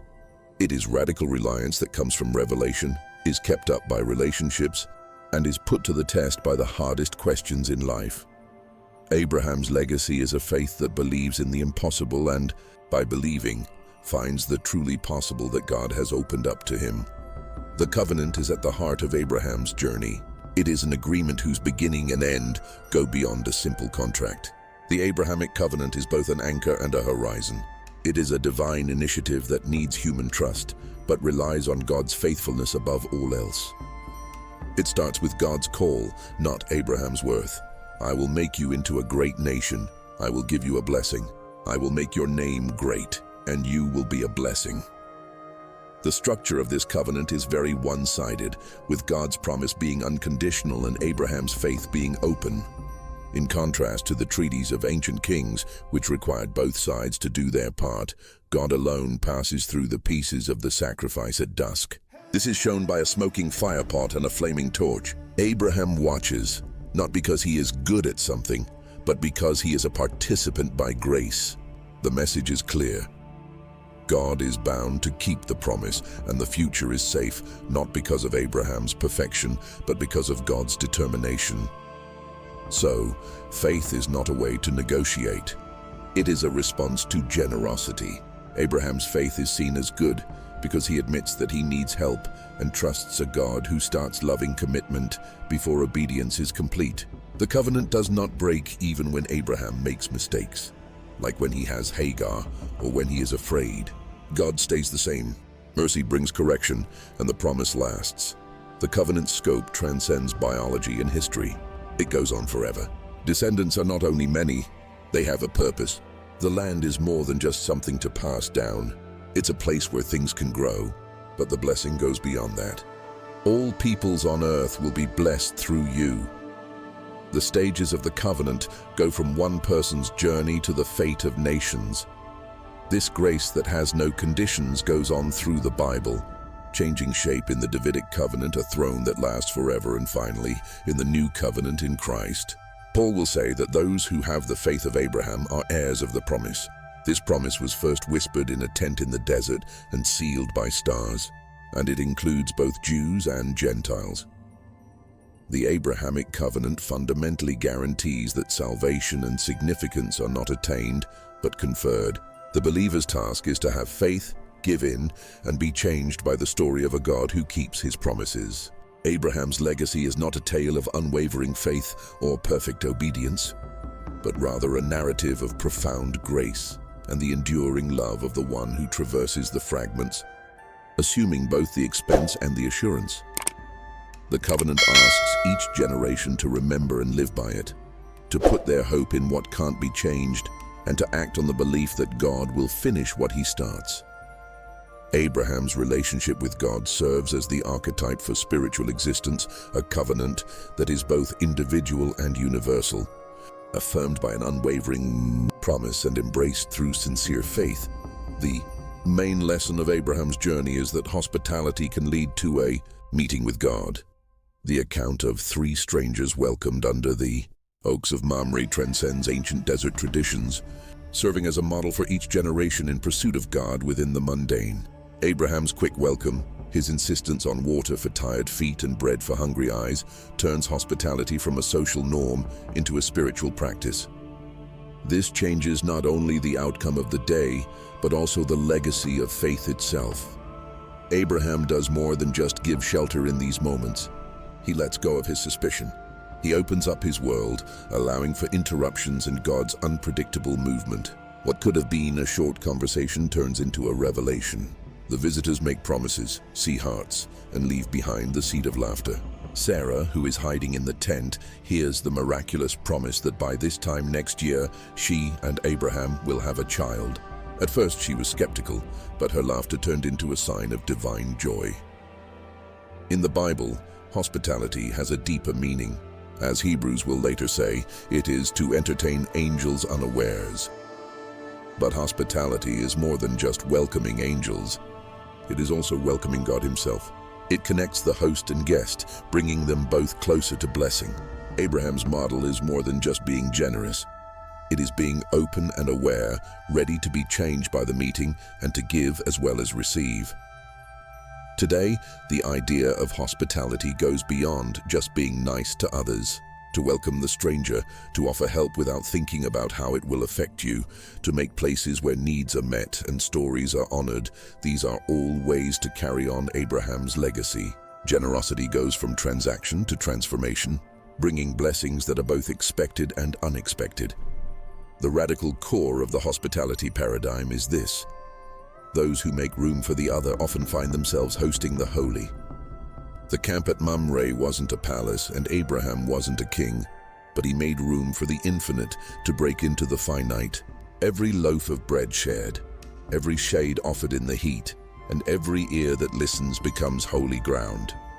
For people who have been influenced by Abraham's story, hospitality is not a chore but a calling. They live in a way that makes every meeting an opportunity to get closer to God and other people. It is not what is given that shows how generous someone is, but how open their spirit is when they do something. This practice changes lives, warms communities, and like at Mamre, makes promises that last for generations. Abraham's tents remind us that faith is not something we do alone. The best way to show it is at a shared table with an open door and a willingness to be a blessing. It was twilight on the plains close to Mamre. In the quiet, Abraham stood between heaven and earth, ready to say the most daring prayer of his life. The memory of his holy meal with 3 strange guests who told him about Isaac's birth was still fresh, but the tone had changed. The talk turned to Sodom, a city full of violence and unfairness.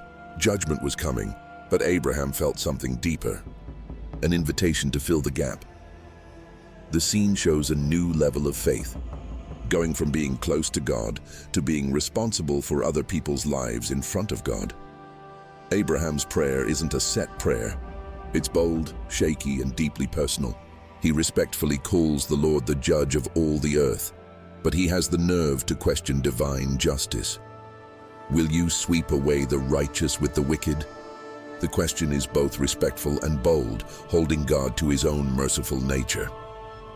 This prayer is a good example of how to find balance. Abraham's stance shows both the respect of a servant and the closeness of a friend. He doesn't intercede from afar. He does it out of deep concern for his nephew, for innocent people he doesn't know, and for a city he doesn't live in. Intercession becomes a ministry of presence. Abraham stands as a mediator, offering compassion instead of judgment. Prayer is like having a conversation. Abraham is brave enough to ask for a deal, saying, "I am but dust and ashes, and what if there are 50, 40, 30, even 10 righteous? Will you spare the city?"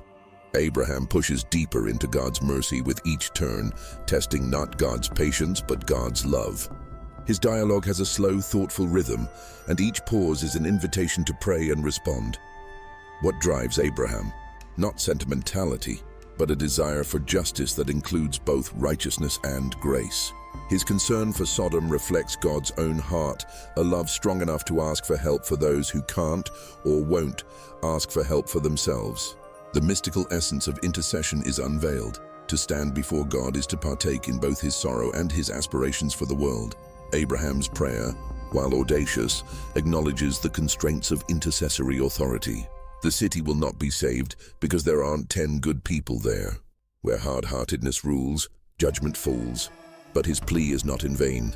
Abraham learns that even prayers that don't work shape the heart and show respect for God's character. He leaves different, not as a bystander to disaster, but as a friend who has brought the problems of others to the Lord. Here, the modern call to prayer is heard. It takes both respect and bravery to pray for cities that are in trouble, violence, or despair. It means being honest with God, admitting that you are broken, and not separating mercy from justice. It is the calling of spiritual solidarity, the readiness to face disappointment in the name of love.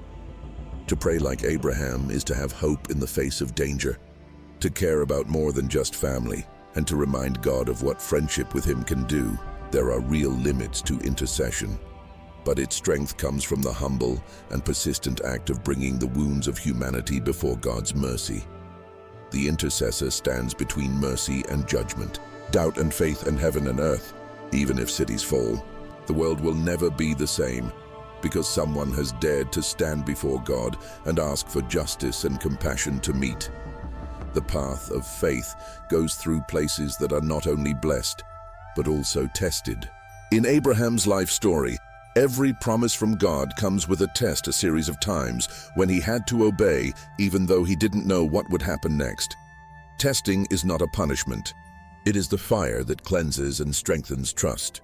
Temptation tries to get us to trade the real for the fake, but divine testing pushes us to prove and strengthen the real substance of our faith.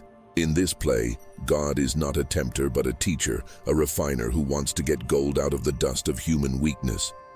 This is how Abraham's journey is shaped. Famine comes, and hunger makes the promise of food hard to keep. He travels to Egypt, where fear makes him compromise, showing where trust breaks down under stress. The fight with Lot later tests whether Abraham can give up his rights and goals in favor of peace and kindness instead of competition and anger. Each trial asks, will you hold on to the word that can't be seen when the word that can be seen is gone? Hagar's impatience led to the birth of Ishmael, which was a way of going around God's timing. God does not ignore this mistake, but he also does not throw Abraham away. Instead, he is gently guided through promise and correction, learning that faith must be patient, not scheming. Moriah is at the center of Abraham's test. The order to kill Isaac is the highest point, the lowest point where faith and obedience seem to be at odds. This is not mindless cruelty or blind submission. It is a great refinement, a call to give back even the most valuable gift to its giver. Abraham's steps up the mountain, each one heavy with fear and love, are like the stages of every person's journey through crisis and giving up. This makes it clear what the difference is between testing and temptation. Temptation pulls us away from God's call, while testing pulls us deeper into trust. The landscape of challenge is where spiritual strength grows. Questions cut deep. Will you still worship when you don't know what will happen? Will you give up control, let go of what you know for sure, and take the chance that God's plan includes your pain? These problems don't stop with Abraham's story. They are the same for everyone who lives by faith. Many modern believers are in the same boat. They have lost their jobs, their relationships are strained, their health is at risk, and their dreams are on hold. The wildernesses are different, but the questions stay the same. What am I holding on to that makes me anxious? Can I give up my future without a fight? Is God's voice enough? Abraham is different after each test. He goes through famine, fights, failures, and finally, the terror of Moriah. He doesn't come out of it unscathed, but he doesn't lose his core. Testing doesn't break the relationship. It makes it stronger. After each trial, God's voice becomes clearer, and the promises are made even more clear with grace. The result of refined faith is not perfection, but strength. Abraham discovers that the nature of blessing is not a direct path, but a complex maze of challenges, endurance, repentance, and renewed submission. The secret gift is character, humility that bows, trust that lasts, and joy that lasts even when things are hard. Abraham's story teaches that the way to get through tests is not to run away, but to face them, to own the questions, endure the darkness, and come out on the other side, even if you're hurt, still holding on to the giver more than the gift. The ashes of past sacrifices become fertile ground for new beginnings, and the world is changed not by those who never struggle, but by those who are willing to be refined. Abraham's story isn't just about big choices or miraculous events. At its heart, it's about a 25-year wait, from the first promise of a son to Isaac's laughter echoing under the desert sky. Time went by slower and longer than anyone could have hoped for. Every sunrise was another day to be patient, and every sunset was a score of faith between hope and doubt. The waiting changed Abraham more than any quick yes. During the years of silence, his soul grew and changed. It wasn't easy to trust. It took time to grow in the soil of unanswered prayers and dreams that had to wait. Abraham learned that faith is not a deal. It is the slow giving up of the will and the choice to believe even when there is no proof. During the long wait, impatience grew. There were mistakes, the deal with Hagar and the birth of Ishmael, the times when strategy was more important than giving up, and the desperate attempts to change God's timing through human solutions. But every mistake taught me something, not about failing, but about relying on others. The pain of making bad choices turned into wisdom, which can only be gained through tears and humility. Sarah's path was similar to Abraham's. At first, her laughter sounded sarcastic, and then it turned into joy. She felt the pain of waiting too. Her hope had been tested by years of being apart, and her faith had been tested by the fire of longing. Their story together was like a canvas for God's timing. They wouldn't take any shortcuts, and they insisted that the miraculous would only happen when all other options had failed. God's timing broke human scheduling. God's promise was not changed to make things easier or more predictable. Abraham waited until he was too weak to do anything, and all hope of human progress had faded. Only then did God act, making it clear that the fulfillment could only be seen as a gift, not an achievement. The 25-year wait was the crucible that forged a legacy, faith that lasts through silence, hope that lasts through pressure, and love that grows stronger with time. Abraham's journey can help people who are waiting for things to happen. Waiting is not a waste of time. It is God's workshop for change. Impatience and struggle do not disqualify. They instruct. Every day that you long for someone is a day that you stretch your heart's ability to trust. It's not the end of the story if you make mistakes while you wait. If Abraham and Sarah could fail and still see their promise come true, then so can we. God's timing is often hard to understand, but it always has a purpose. To learn to give into it, you have to find grace in the wait, get training in the anger, and welcome laughter when hope comes back to life. People in the world value speed, success, and progress that can be seen. Abraham's life shows us a different rhythm, one where times of silence get us ready for joy that comes at the exact time God wants it to. The long wait is over now that Isaac has finally been born. Their faith and their ability to keep going are both rewarded. The laughter in the tent is deeper because it has been through sadness. The message is clear. The best gifts go to those who believe and those who learn to wait. A key part of Abraham's journey is that he always obeyed right away. The story of his life is full of simple responses. When God speaks, Abraham does something. There is no long discussion, no weighing of options, and no trying to bargain with fate. The person who hears becomes the person who does almost right away. This link between hearing and doing is the basis of biblical faith and shows everyone who wants to walk with God how to do it. The story starts in Ur with the words, "Go from your country, your people, and your father's household." The Bible doesn't say that Abraham hesitated or argued. It just says, "So Abraham went, as the Lord had told him." Later calls have the same effect.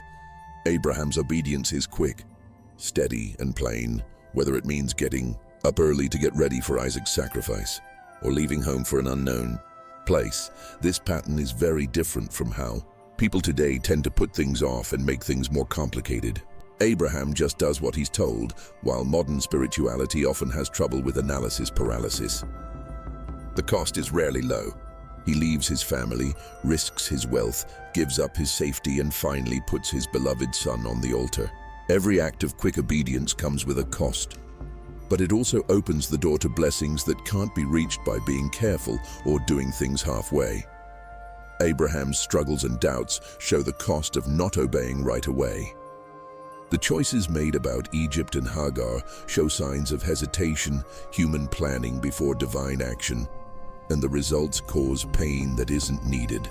The story subtly warns that not responding quickly can lead to problems that faith alone could have prevented, even though God's grace restores and redeems. To obey right away doesn't mean to obey without thinking. It means to trust someone based on your relationship with them. Abraham's quickness doesn't come from being naive. It comes from knowing God very well. Each prompt act is less about being brave and more about being humble. He moves not due to complete comprehension, but rather because he is assured of the speaker's identity. This pattern is a problem for people who believe in the modern world. When our lives are full of noise and distractions, it can seem unrealistic or naive to expect people to follow rules right away. We trade, put off, and break down spiritual nudges. But the story of Abraham tells us to go back to simplicity and act quickly, even if the order goes against what makes sense or feels good right now. Divine guidance, unencumbered by delay, amplifies blessings and cultivates maturity. The blessings of quick responses spread throughout Abraham's life. Every time you obey, you get closer to knowing more and trusting more. The land, the legacy, and Isaac's laughter are all gifts given to the person who will get up and go when God says, "Go." To walk the Abrahamic path is to learn how to respond right away. To learn the rhythm of hearing and doing, you have to let trust win over doubt. The legacy is clear. Those who answer God's call quickly, even when they don't know where they're going, are the ones who get blessings now and in the past. Building altars is as important and consistent as Abraham's journey throughout his life. More than just a pile of stones, each altar rises from bare earth to become a statement, a memory, and a connection between heaven and earth. Abraham builds altars not just for sacrifices. They are holy markers that show where he meets the living God. These altars are important for more than just rituals. For Abraham, every altar is a sign that God was there. When he gets to Canaan, he builds one at Shechem in honor of God's first promise. He makes another one at Bethel, carving worship into the landscape of doubt. He builds another altar after saying goodbye to Lot, showing that he still believes in God's plan. Each rock cairn is a thank you and a lifeline. It is a physical sign of a spiritual experience that will last forever. Abraham shows how important it is to remember God's faithfulness by doing these simple things. The road of life is long and full of both good and bad things. The altars serve as a reminder to him and everyone else that God is real and not just a rumor. In the journey's ups and downs, going back to these places of worship brings back hope and makes things clear about who we are. God's past faithfulness is a witness to and a source of strength for our present obedience. The physicality of building an altar is important. You have to pick up stones, stack wood, and get your hands dirty by doing honest work. Abraham's altars ground spirituality in the physical. They involve sight, touch, sound, and ritual. They demonstrate that worship is not abstract, but performed. The body remembers what the mind might forget. In today's world, spiritual markers may look different, but their purpose is still the same. A journal entry, a designated prayer space, a song composed post-deliverance, or a familial custom to commemorate answered prayers, these transform into novel altars where remembrance and worship intersect. In a time when it's easy to get distracted, these markers become anchors, a way to remember when doubt makes it hard to see or when routine threatens to take away awe. It's important to mark divine encounters. It's easy to forget things when you're busy, disappointed, or successful. But remembering is what keeps gratitude alive and what keeps you going. Every time Abraham's descendants walked by an old altar, it silently said, "God does not forget. You shouldn't either." Building and returning to altars creates a legacy. Abraham's kids would see these markers as maps of faith that remind them that every big story starts with moments of awe, giving up, and remembering things that really happened. An altar is more than just a place to remember where you've been. It's a place to start trusting again and going on new adventures. Finally, the practice of bearing witness to God's faithfulness through tangible means guarantees that worship remains grounded and does not devolve into abstraction. It remains alive, communal, and immediate, connecting hearts to the God who meets us not only in great miracles, but also in the everyday, grounded places of our journeys. People often talk about Abraham's journey as a rise in faith, but fear is always there to counteract it. The father of faith stands at altars and listens to God, but when he is unsure, he shakes, hesitates, and takes detours. He is worried as he travels to Egypt to escape famine. Abraham lies to Sarah, saying, "Say you are my sister," because he is afraid for his life because of her beauty. The lie saves him, but it costs Sarah her dignity and peace. Pharaoh, who was hit by plagues, lets Sarah go, and Abraham leaves Egypt with more money but a heavy heart. Fear drives him away from the promised land and into strange territory, showing that even strong faith can't stop all of his inner storms. After that, Abraham does the same thing with King Abimelech. He tries to protect himself by once again saying that Sarah is his sister. God steps in not to punish but to protect. The patriarch's fear puts the covenant at risk, but God's faithfulness makes sure that things turn out well. These events show not only Abraham's humanity, but also God's constant protection, even when people make mistakes. Fear and faith are also linked in other places. Abraham is afraid of the future. How will I know I will inherit it? I have not having children. O Lord God, what will you give me? And of Hagar and Ishmael. His prayers are full of questions, and sometimes they make him laugh in disbelief. God doesn't scold. Instead, he answers, comforts, keeps going, and shows himself during nights of wrestling and days of doubt. This dynamic, the combination of doubt and belief, is at the heart of Abraham's legacy for all who follow. Faith does not mean not being afraid. It means deciding to keep going, even though you are. Abraham's mistakes and wrong turns do not take him out of God's story. They make the story complete, relatable, and full of grace. The opposite of human weakness is God's faithfulness. When Abraham's faith falters, God always fixes the relationship, renews the promise, and strengthens the bond. The conflict between fear and faith serves as the crucible for authentic spiritual experience. The patriarch's struggle is not a flaw. Rather, it serves as a reflection for every believer, providing solace to those who perceive faith as complex and fraught with anxiety. For today's pilgrim, Abraham's journey shows that fear does not stop you from following your calling. The way of faith goes through valleys of doubt, and God is just as present in the clouds as he is in the clear skies. The lesson is not to get rid of fear, but to let it make you more dependent, make you pray honestly, and ask God for help. People who have both doubt and faith can find comfort in the fact that God's faithfulness is never based on perfect trust. Abraham is the father of nations, not because he never made a mistake, but because he chose to go back to the God who keeps promises over and over again. His story gives hope to everyone who is scared that faith, even when it is weak, will always lead to grace. The promise of land is like a golden thread that runs through Abraham's story. It is full of meaning and has many layers. God's repeated promise to Abraham, "To your offspring I will give this land," grounds him in geography, but also points to things that go beyond any one piece of land. The promise of land for Abraham is not immediate or certain. He is a nomad, a stranger among the Canaanites, and he sets up tents on the land he will never fully own. He moves around a lot and doesn't stay in one place for long. He only buys a burial plot for Sarah, which is a sign of ownership in a place where promises are often broken. You can feel the tension. God has promised to give, but Abraham spends most of his journey wandering with only faith as his deed. This tension makes the promise more spiritually significant. The land is both a gift from God and a sign that there is more to come. It is a down payment, a real place where God's presence, covenant, and purpose will one day fully rest. The patriarch's waiting turns the ground beneath his feet into holy trust. Every step he takes forward is a sign of faith in a future he can only see in his mind. The New Testament changes this promise in ways that are surprising. The writer of Hebrews says that Abraham was looking forward to the city with foundations, whose architect and builder is God. The land is a type, a symbol that points to a more permanent spiritual reality, a new creation, a heavenly home where being in exile is replaced by belonging. Abraham's restless heart serves as the archetype for every believer anticipating complete redemption. But the earthly and the heavenly are not at odds with each other.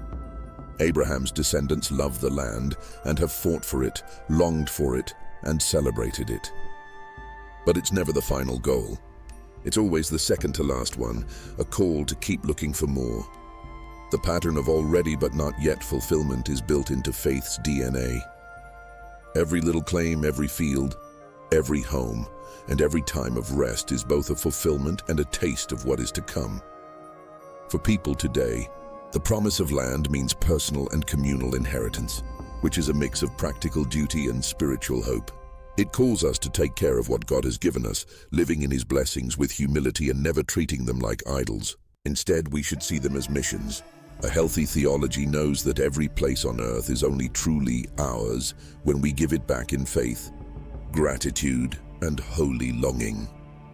The promise of land reminds us that God's gifts are real, even if they are only partially fulfilled, and that every hope that isn't met is a sign of something bigger that is still happening. We, like Abraham, are on a journey between promise and possession, between heaven and earth. We build our faith on the journey, not just the destination. In the tension, we find purpose, to live as people of promise, to live lightly on the land but deeply in hope, and to wait for the day when the meek shall inherit the earth and the ultimate homeland will be where every desire is met and every promise is kept, the promise of a seed, one family, line through which blessing and destiny will unfold is at the heart of God's covenant with Abraham. The hope gets smaller and sharper after decades of waiting until Isaac's birth happens as a miracle and a promise. But in the biblical story, the promise keeps getting bigger and bigger, becoming important to people of all faiths and generations. The seed becomes unique with Isaac. Every joy and every test in his life show how impossible it is to keep a promise without God's help.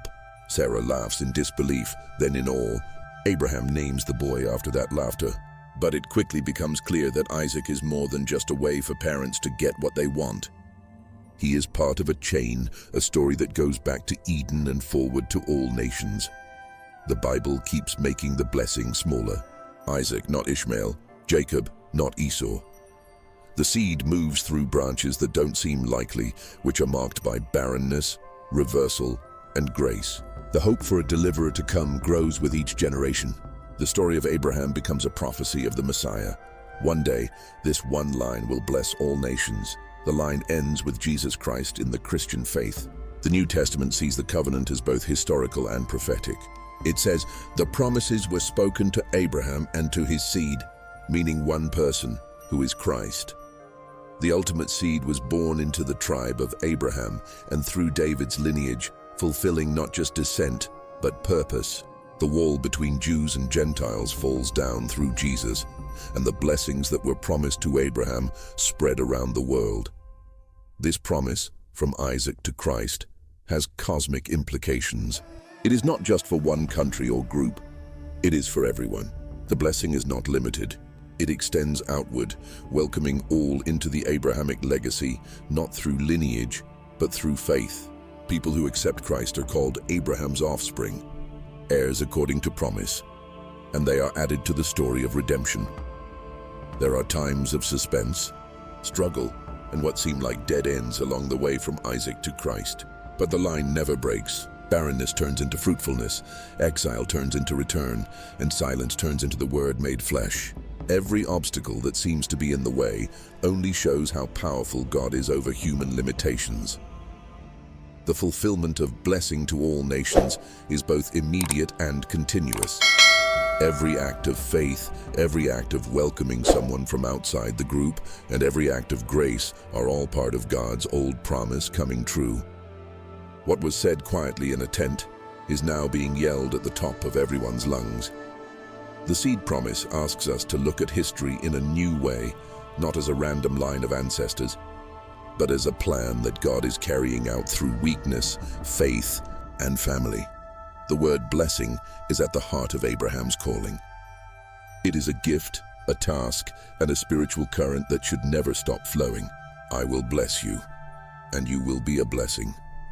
With this command, Abraham goes from being a recipient to being a conduit. Blessing is not a fixed condition. Rather, it is a transformative role. Abraham is selected not solely for privilege, but to serve as an instrument of God's purpose for the world. Being a blessing has many meanings. It includes favor, health, growth, and most importantly, being part of God's plan. Abraham was meant to show God's goodness to whole families, tribes, and eventually all nations. His life and legacy become the first channel, but the promise needs to be passed on. It has to be received and then given away. The process of blessing is both mysterious and useful. It begins with an encounter. Abraham hears God, gets a promise, and is marked by favor. But it goes on with kindness, generosity, and hospitality. Every time Abraham opens his tent, gives away his money, or prays for strangers, he gets more blessings. The story makes it clear that hoarding stops the blessing from spreading, while releasing it makes it bigger. Abraham is always a way for blessings to flow. He represents God's purpose by advocating for Sodom, helping travelers, or caring for his descendants. His faithfulness has effects that go beyond him. Lot is saved, Hagar is seen, and Isaac is safe. The blessing is never something that belongs to one person. It spreads out into systems, relationships, and generations. The modern call to be blessings is still strong today. Every believer, every spiritual descendant of Abraham gets both the gift and the duty. We are blessed so that we can bless others. This is a divine logic that goes against individualism and calls for a generosity that comes from God's character. This calling is carried out through acts of kindness, fairness, making peace, giving support, and even giving things. The blessed's hands and feet are how God touches the world. The effect of living a blessed life grows very quickly. One action, one word, one prayer, or one open door can cross families, communities, and cultures. Every time the flow continues, every time blessing is shared, instead of kept, God's work of restoring people grows, becomes a legacy, and spreads to more people. Abraham's story is not just a foundation, it is a plan. We are invited to follow the same pattern: receive, trust, give, and be poured out so that the world can see the gracious overflow of God's purpose. Abraham is called the father of faith, not just because of his moral character or family tree. He is a living example of spiritual parenthood that goes beyond bloodlines and old covenants. His legacy is the ability to make a path that others can follow, to pass on more than just things, to pass on trust, hope, and faithful obedience. Being a spiritual father is more than just having kids. It means starting a line of faith. Abraham is at the crossroads of family and faith, where the tension between his own journey and the purpose of his generation is strongest. He protects Isaac spiritually, prays for countries, and makes people depend on God. The calling is not about being perfect. It's about always going back to worship, obeying, and listening to God's voice. Abraham's parenting reveals important traits. First, he has vision he sees beyond himself and makes promises that will last longer than he does. He sows seeds that he will not reap and embarks on journeys that he cannot complete. Second is nurture. Having the patience to guide instead of boss, to trust Isaac and walk with him, to let him go when the time is right, and to bless him even after he hurts and misunderstands. Third is resilience, or the ability to keep going even when things go wrong. You're disappointed, or you have to wait, always with the bigger promise in mind. Abraham's story is full of the weight of building a legacy.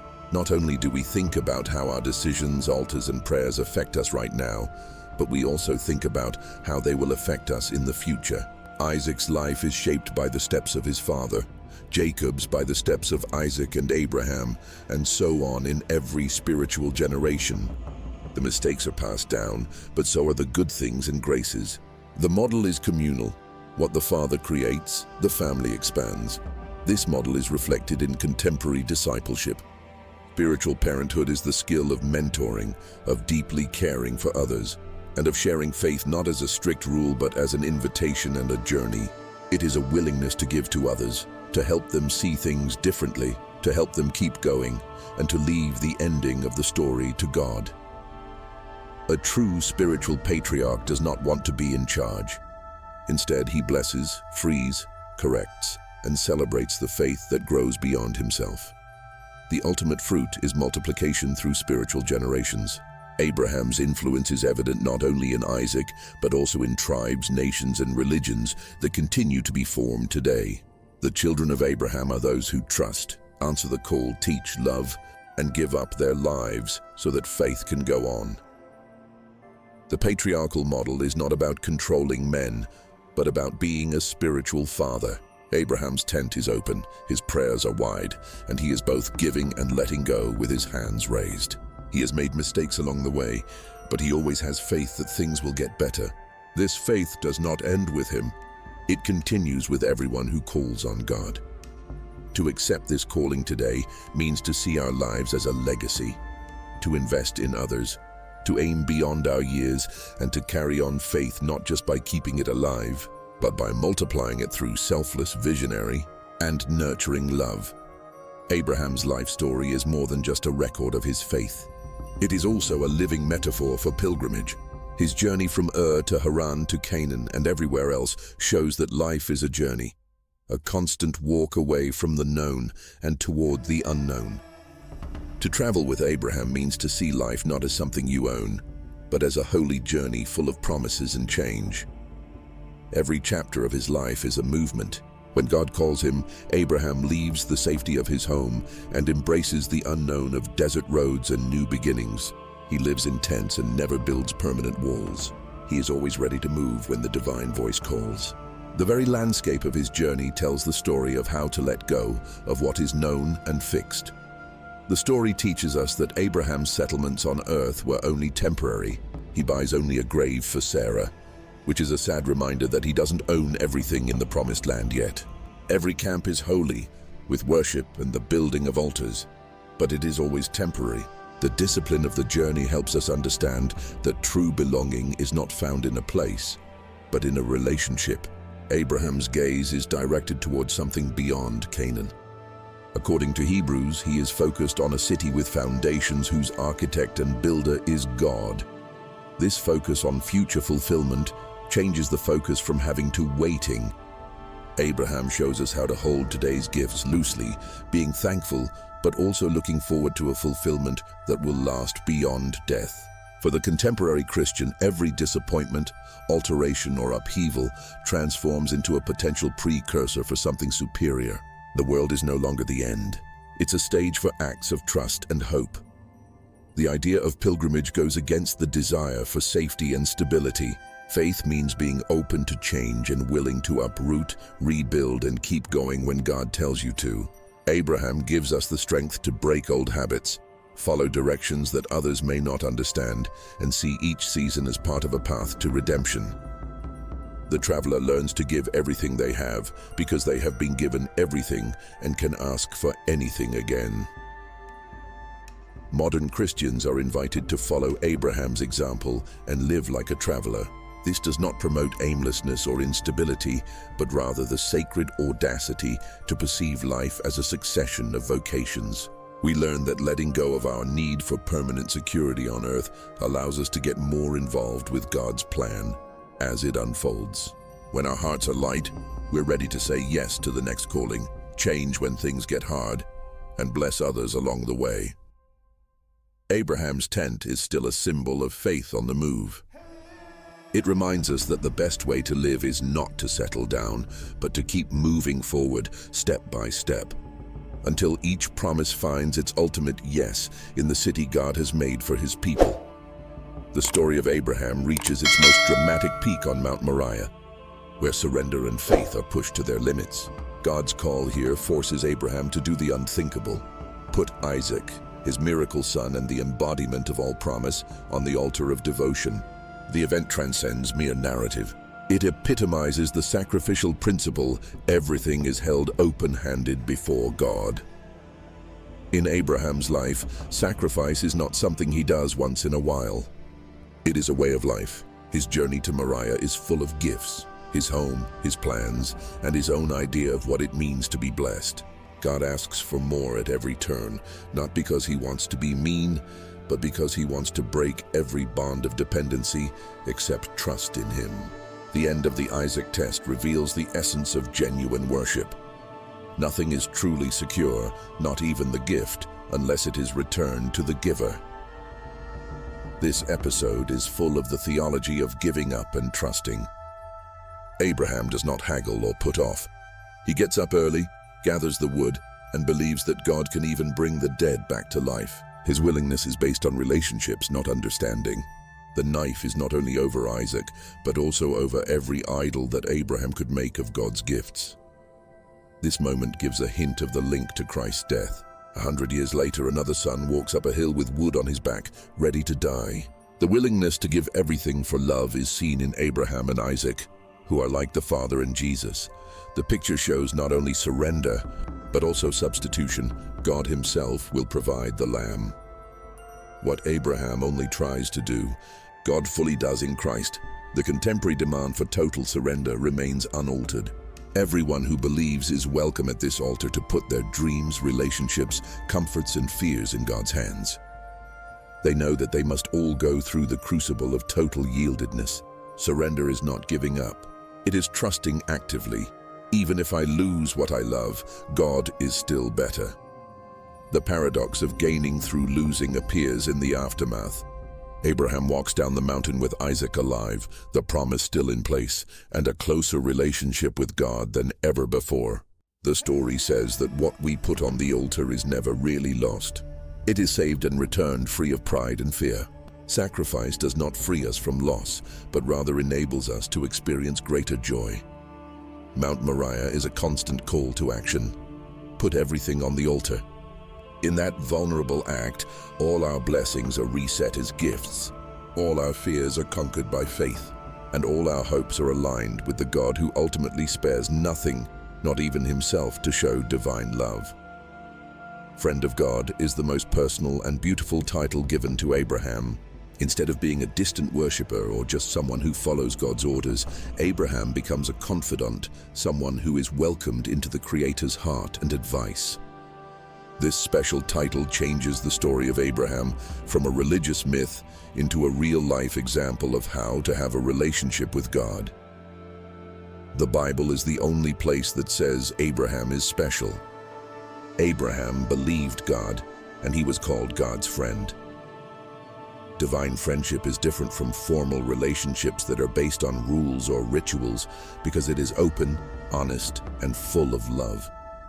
God tells Abraham what he's going to do before he does it. Should I keep it from Abraham? And invites him to talk to him, not just obey him. You can see the traits of divine friendship all through Abraham's journey. Abraham is hospitable. He welcomes God's messengers with respect and generosity. There is honesty in Abraham's prayers and intercessions, where he talks about his doubts, hopes, and even disagreements. God keeps coming back to Abraham over the years and through periods of silence, never breaking his promise. Abraham, on the other hand, keeps seeking, questioning, and worshipping God through every season of life. As Abraham's journey goes on, he becomes closer to others. With every test, meeting, and altar, trust grows. In the Bible, friendship isn't something you do on a whim. It's something you work for, tell the truth about, and share a vision with. Abraham's pleas for Sodom, his disbelief and laughter, and his moments of courage and fear all show that he had a real friendship that was never threatened by mistakes or distance. This way of relating to God goes beyond just knowing things. It asks every believer to go from having a formal faith to having a close relationship with God.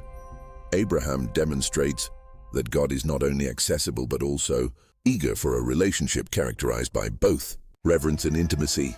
This friendship is not disrespectful or coldly religious. It is alive, changing, and mutual. The access and duty of friendship are deep. God decides to let Abraham be a part of decisions because he trusts him to act, pray, and change the outcome. Being friends with God gives you both a privilege and a burden.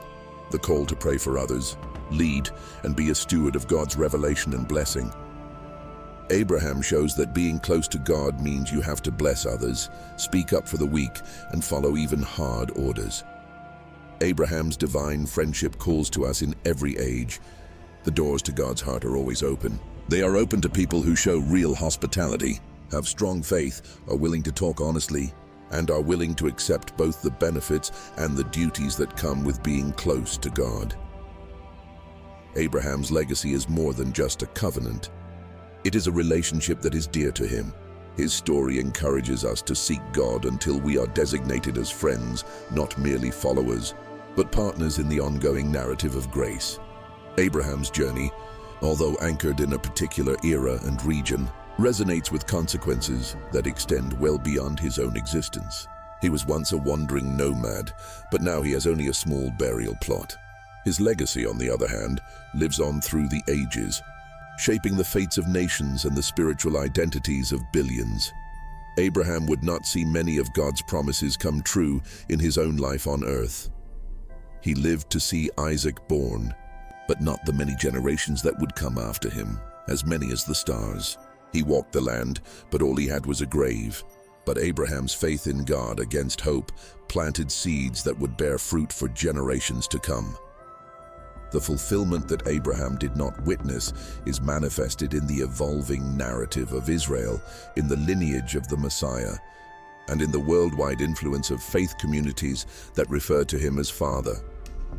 His story connects three of the world's biggest religions: Judaism, Christianity, and Islam. They all see him as their father and a model of faith, and they connect their identity to his walk, his covenant, and his values. Jews see Abraham as their father and the first person to receive God's promise. Christians see him as the first person to be justified by faith, and Muslims see him as a prophet and friend of God. The lasting effect over the years cannot be overstated. Abraham becomes a bridge that keeps inviting new generations to think about what it means to be blessed, called, and faithful. Abraham's faith in what he could not see is a constant reminder to live with legacy in mind. He teaches that what matters most is not what we accumulate, but what we invest in future generations. His prayers are like blessings for his descendants. His altars are like reminders for others, and his story gives hope to everyone who keeps the faith even when they don't see results right away. This makes us all want to live not for praise or to last, but for lasting change. The eternal view of obedience on earth calls every act of trust that goes unseen, every sacrifice and every blessing given away are seeds that we may never walk on. Legacy isn't about what you own, it's about what you promise to do forever. Abraham's legacy still inspires people who are trying to figure out where they fit in the world. The lesson is clear. Don't judge how much someone affects you by how they act or what they do. Every act of faith, every prayer, and every step into an unknown future may have effects that we can't see. The true measure of greatness is how many people you leave behind who have faith, hope, and love. The tents are gone, but the story lives on. It reminds us that a life anchored in God, marked by giving and surrender, will continue to bear fruit long after the journey is over. Abraham is the best example of hope in the Bible. This hope is not based on the facts of the situation, but on faith in God's word even when everything seems impossible. The Apostle Paul emphasizes this trait by saying that Abraham believed against all hope. In this paradox, hope becomes more than just wishing for something. It becomes a radical determination to trust God's promise even when everything seems impossible. Paul's employment of Abraham as a paradigm of hope undergirds the doctrine of justification by faith. It is not Abraham's actions that guarantee the promise, but his readiness to accept that God's word is more important than anything he can see. Without losing faith, he accepted that his body was as good as dead, but he didn't give up on hope. Hope is brutally honest about the facts, but gloriously stubborn about the future. The Bible makes it clear what hope is. It is a confident expectation based on God's character, not on short-term results. Abraham sometimes has doubts or gets confused, but most of the time he trusts that things will work out. In his story, hope is the link between what is desired and what is still unknown. Life's waiting times are where the power of hoping against evidence is put to the test. Abraham and Sarah get older, and their bodies don't match the promise, but the promise still stands. Their laughter when Isaac was born is not naive. It comes from waiting, fighting, and giving up on being self-sufficient. This is hope that keeps choosing to trust the giver instead of the gift. For people who are in hopeless situations right now, when things are getting worse and worse, Abraham's journey shows the way. Hope does not mean ignoring problems. It means refusing to let problems have the last word. It takes courage to build, pray, love, and wait, even when there are many reasons to give up. Hope, in this sense, is rebellious. It holds on to God's promise no matter what. In Abraham's life, hope and faith are two sides of the same coin. Faith does things. Hope lasts. Faith goes out on God's word, and hope stays strong in the long silence. Together they make resilience a life that can handle the stress of now and not yet, of journey and fulfillment, without giving in to cynicism or giving up. Abraham's role as the hope archetype calls to each generation. Have faith even when things don't make sense. Don't put your faith in your circumstances. Put it in God. Against hope, in hope, believe. And you might find that the biggest miracles happen in places where only God can keep a promise alive. In Genesis 15, Abraham says, Abraham believed the Lord, and he credited it to him as righteousness. This is one of the most important and revolutionary moments in Abraham's journey. It changes the whole idea of faith from one based on effort and following rules to one based on trust and divine grace. It couldn't be more different from righteousness based on works. Abraham's narrative centers not on greatness or moral perfection, but on uncomplicated, divinely directed faith. The idea of imputed righteousness, credited, not earned, becomes the basis for New Testament justification. In his letter to the Romans, Paul uses Abraham as an example to show that God does not accept people based on how well they follow the law or do rituals, but rather as a gift to everyone who believes. To the one who does not work but trusts God who justifies the wicked, their faith is credited as righteousness. The ancient story gives hope to everyone who feels unworthy or has failed. For Abraham, the comfort is immediate and lasting. He is called righteous, even though he is still on the journey before the tests, before circumcision, and before outward perfection. Faith, not timing, heritage, or achievement, is what God wants from us. The moment's weight and beauty cannot be overstated. Grace is given, not asked for. The gift of righteousness through faith is a spiritual lifeline for everyone who comes after. We no longer have to work hard, afraid that every mistake will keep us from God. The relationship is based on grace, which is as steady and reliable as the one who makes the promise. The comfort is strong for those who know they can't earn favor by trying hard or being religious. The grace-based relationship with God that Abraham had is the model for all believers. It tells us to rest in the power of faith, admit our weaknesses, and be thankful for the God who loves to give good things. In a world that cares a lot about merit and success, the Abrahamic model is freedom. righteousness that is given, not earned. The revolution that started at Abraham's altar is still going on. God does the work of justification, and it is given to those who are humble enough to believe. Abraham's legacy has had a lasting impact on the spiritual lives of three major world religions: Judaism, Christianity, and Islam. His life, promises, and journey connect billions of people through a shared heritage, which can be used to bring people together and start conversations. Because of how deeply this culture has affected people, Abraham is a common ancestor who is respected, understood, and loved by people from many different traditions. Judaism's lineage is directly connected to Isaac and Jacob. Abraham is the father of the Jewish people, the first person to receive the covenant, and the example of how to live a life based on faith, promise, sacrifice, and ritual. People read his story at home, in synagogues, and at festivals, giving generations the hope that God will always be there for them. Abraham is the model of faith before works in Christianity. His faith is what makes him righteous. The Apostle Paul describes him as the father of all believers, both ethnically and spiritually.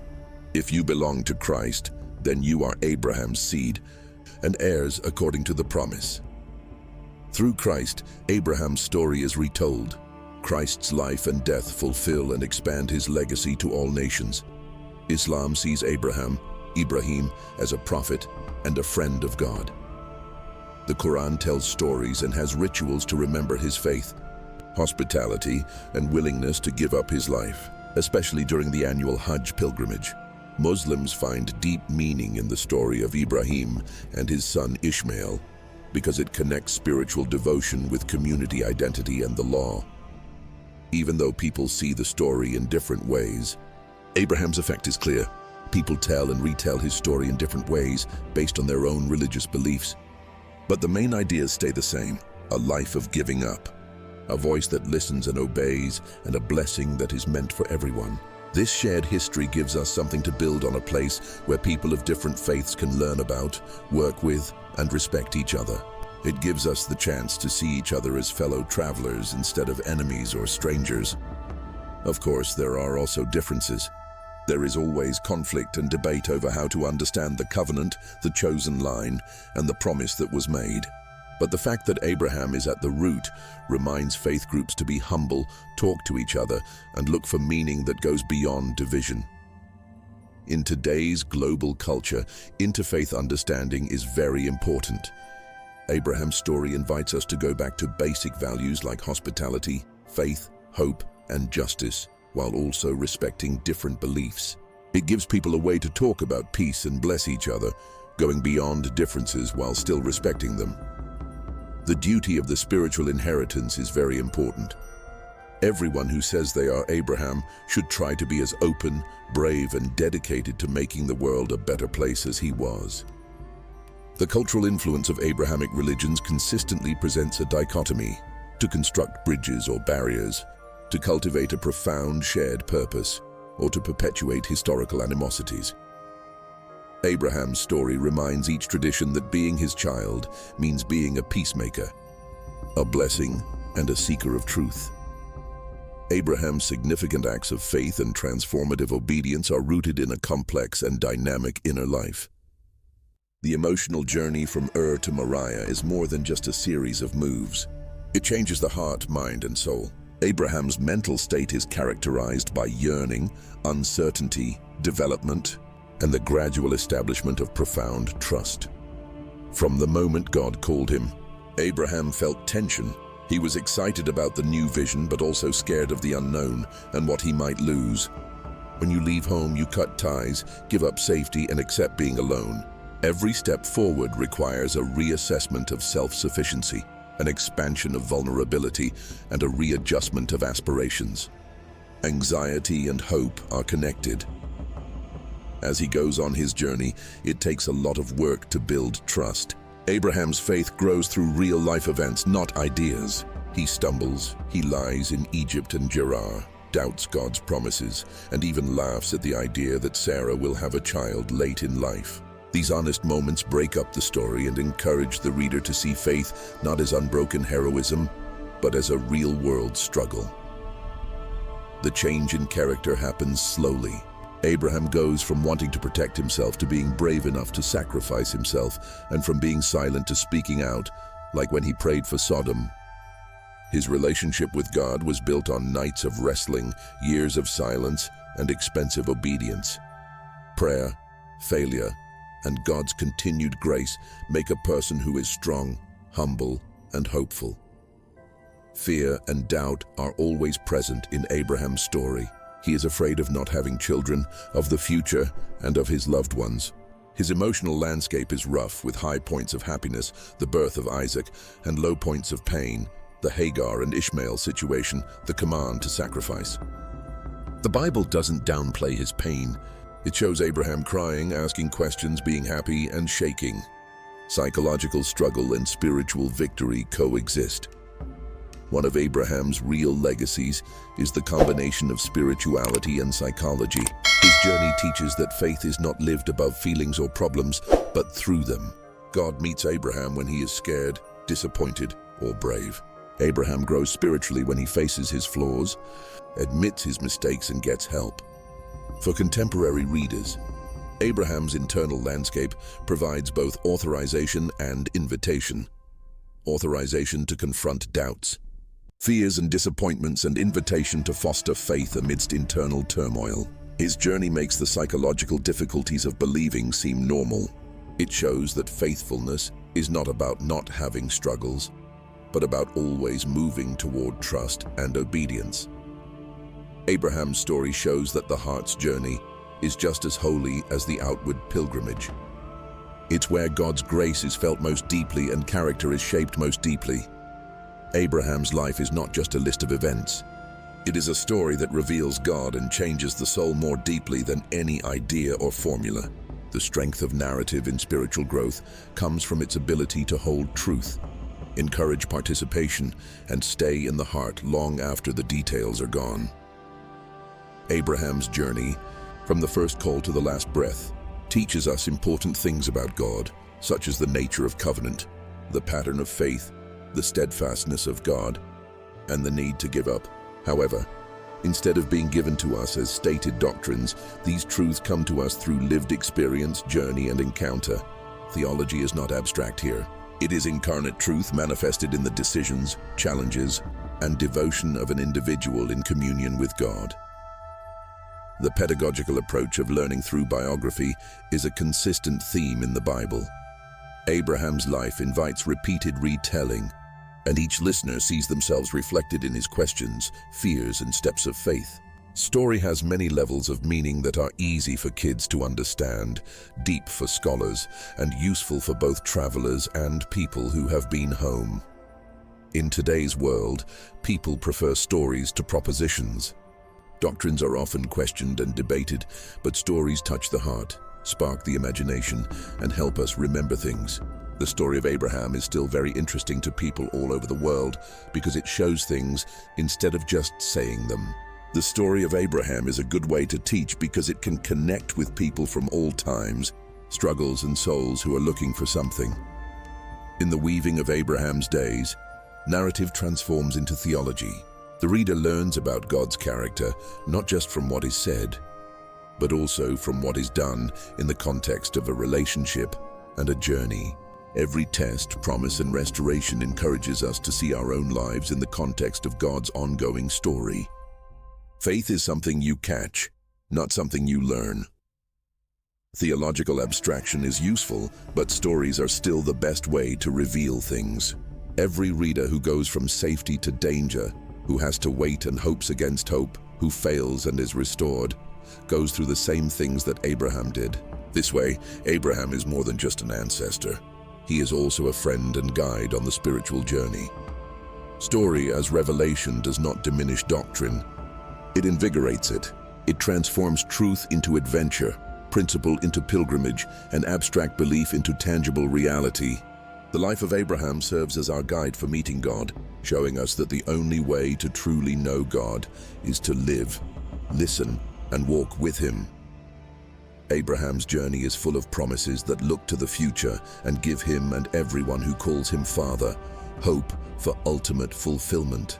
The promises that look ahead go beyond Abraham's own story. He becomes a living link between faith in the present and hope for the end times, embodying the already not yet tension that is a big part of biblical theology. From the very first call, God's words to Abraham are full of hope. I will make you a great nation. I will give this land.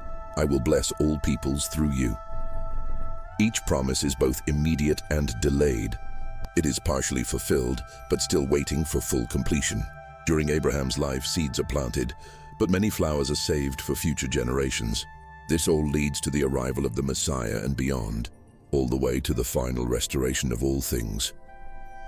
This eschatological thread links Abraham's hope with the end times expectations of biblical prophets, New Testament authors, and the faith of subsequent generations. People look at Abraham's story through the lens of fulfillment, which means that it is fulfilled in Jesus, in the creation of Israel, and in the future renewal of the world. The idea that God finishes what he starts runs through every prophecy and promise. Abraham's life is a perfect example of already not yet. He lives in a land that is promised but not his own, raises a son who is the fulfillment but still only the beginning, and goes through a world that is blessed but still wants more. This tension is what keeps faith alive, and it calls everyone who follows to live with hope, patience, and trust in God's full plan. For believers, the hope for complete fulfillment is not wishful thinking that lets them escape reality. It is confident anticipation based on God's past performance. Abraham's journey teaches us to put our faith in what has been promised, knowing that every true word will come true, even if it takes longer than we expect. It couldn't be clearer that you should keep your faith even when you don't see it all come true. Keep walking, trusting, and blessing, knowing that God's character will keep you safe in the end. The story of Abraham shows us that God's promises are always kept. They come true in Christ and in the final renewal of all things. Abraham's faith walk, which was based on promises that had not yet come true, serves as a model for all pilgrims. It teaches us how to live in the tension, trust the giver, and wait with hope for the world's final restoration. The tale of Abraham has a worldwide scope. The Abrahamic call is clear from the very first words spoken over his life. All peoples on earth will be blessed through you. God doesn't choose Abraham just for himself. He chooses him to be a way for God's blessing and purpose to reach every family, tribe, and nation. This missional vision is the foundation of biblical faith. Before any law or ritual, the evangelistic part of being a blessing is already there. God's plan is big and generous. The blessing is never meant to stay in one place, but to spread across language, ethnicity, and history. We see the beginnings of a missionary spirit in Abraham's hospitality, prayers, and willingness to intercede. This is a faith that does not hoard, but shares. The link to the Great Commission is very strong. When Jesus tells his followers to make disciples of all nations, he is repeating and building on the promise made to Abraham. The story comes full circle. The blessing that was given to Abraham's children will be how the world finds God's love, hope, and healing. The faith of one person, which grows into the faith of a group, is meant to save the world in the end. The application is of utmost urgency for global Christianity. Every community that carries on Abraham's legacy is called to have an outward gaze. Mission is more than just a part of being a Christian. It is what being a Christian is all about. The invitation is clear. See every neighbor, stranger, and nation as a possible recipient of the blessing that was first given a long time ago. The church is at its best when it is reaching out to people by serving, speaking up for them, welcoming them, and preaching. With great blessings comes a lot of responsibility. It is not up for debate that blessed people have a duty to bless others. God blessed Abraham so that he could be a blessing. His journey tests whether God's blessings would become idols or tools, things he keeps for himself or things he gives away to make others happy. The test is still there for every follower. Will the inheritance be kept secret or shared? Will comfort make us lazy or make us more involved with the world that is waiting for us? Abraham's example encourages every believer to consider how the blessing can extend further, reaching the neglected, healing the fractured, and reconciling the estranged. When you live with missional intentionality, everyday things like being kind, generous, and welcoming become ways for God to work. To follow in Abraham's footsteps means to make every circle bigger until the sound of blessing can be heard all over the world. We should never forget that being Abraham's children means carrying his outward heart, which means turning faith into action, privilege into service, and inheritance into hope for the nations. The story of Abraham is not limited to old maps or people who lived a long time ago. It still resonates today, encouraging everyone to relate to his call, journey, and change. Abraham's journey makes me think deeply about myself. What is my call? Where am I going? How do I deal with the conflict between what I want and what is real? To identify with Abraham's call today is to hear God's personal invitation, a call to leave our comfort zones, follow new dreams, and anchor our hearts in obedience that we can trust. Every believer experiences instances of deviation from the familiar within their distinct context. The comfort of the known is traded for the hope of God's best, which is often found on paths that are not straight and clear. It is both a privilege and a duty to recognize God's personal promises. In the big picture, God still whispers specific blessings, affirmations, and directions. Sometimes they come from the Bible, sometimes from inside you, and sometimes from the situation. The challenge, like it was for Abraham, is to hold on to what you heard when it doesn't match up with what you see. You have to hold on to God's yes, even when your experience only gives you not yet. Faith is about finding a balance between what you hope for and what you see every day.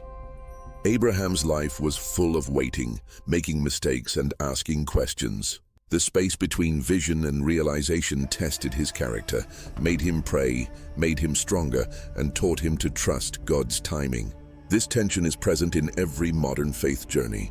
Between receiving and rejoicing, you work out your spiritual muscles of patience, perseverance, and unshakable hope. The Abrahamic curriculum teaches obedience through testing, the altar of challenge is where faith is tested, deepened, and refined. Giving up is not always easy. It often asks for the valuable, not just the extra.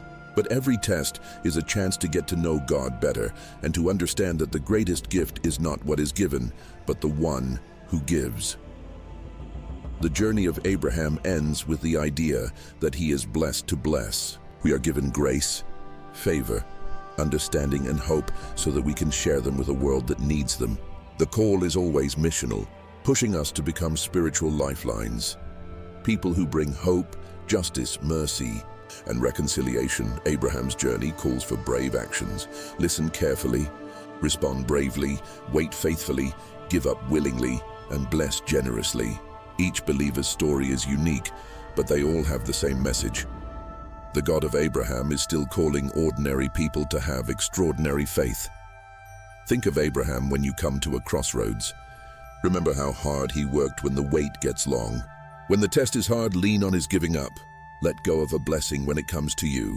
The journey of Abraham is a model for change, from the old to the new, from being alone to having an impact, and from receiving to giving. Your journey starts with a whisper and goes on with brave steps, always guided by the God who chooses, blesses, and sustains you. Abraham's faith echoes through time, calling everyone to go on a journey of promise and meet God's faithfulness. His legacy is a living invitation to go out, trust deeply, and give up everything. His obedience echoes through the ages, moving hearts and turning wanderers into pilgrims, brokenness into blessing, and waiting into fulfillment. God's promise still stands. You are never alone on your journey, and every act of radical trust adds a new chapter to the story of faith.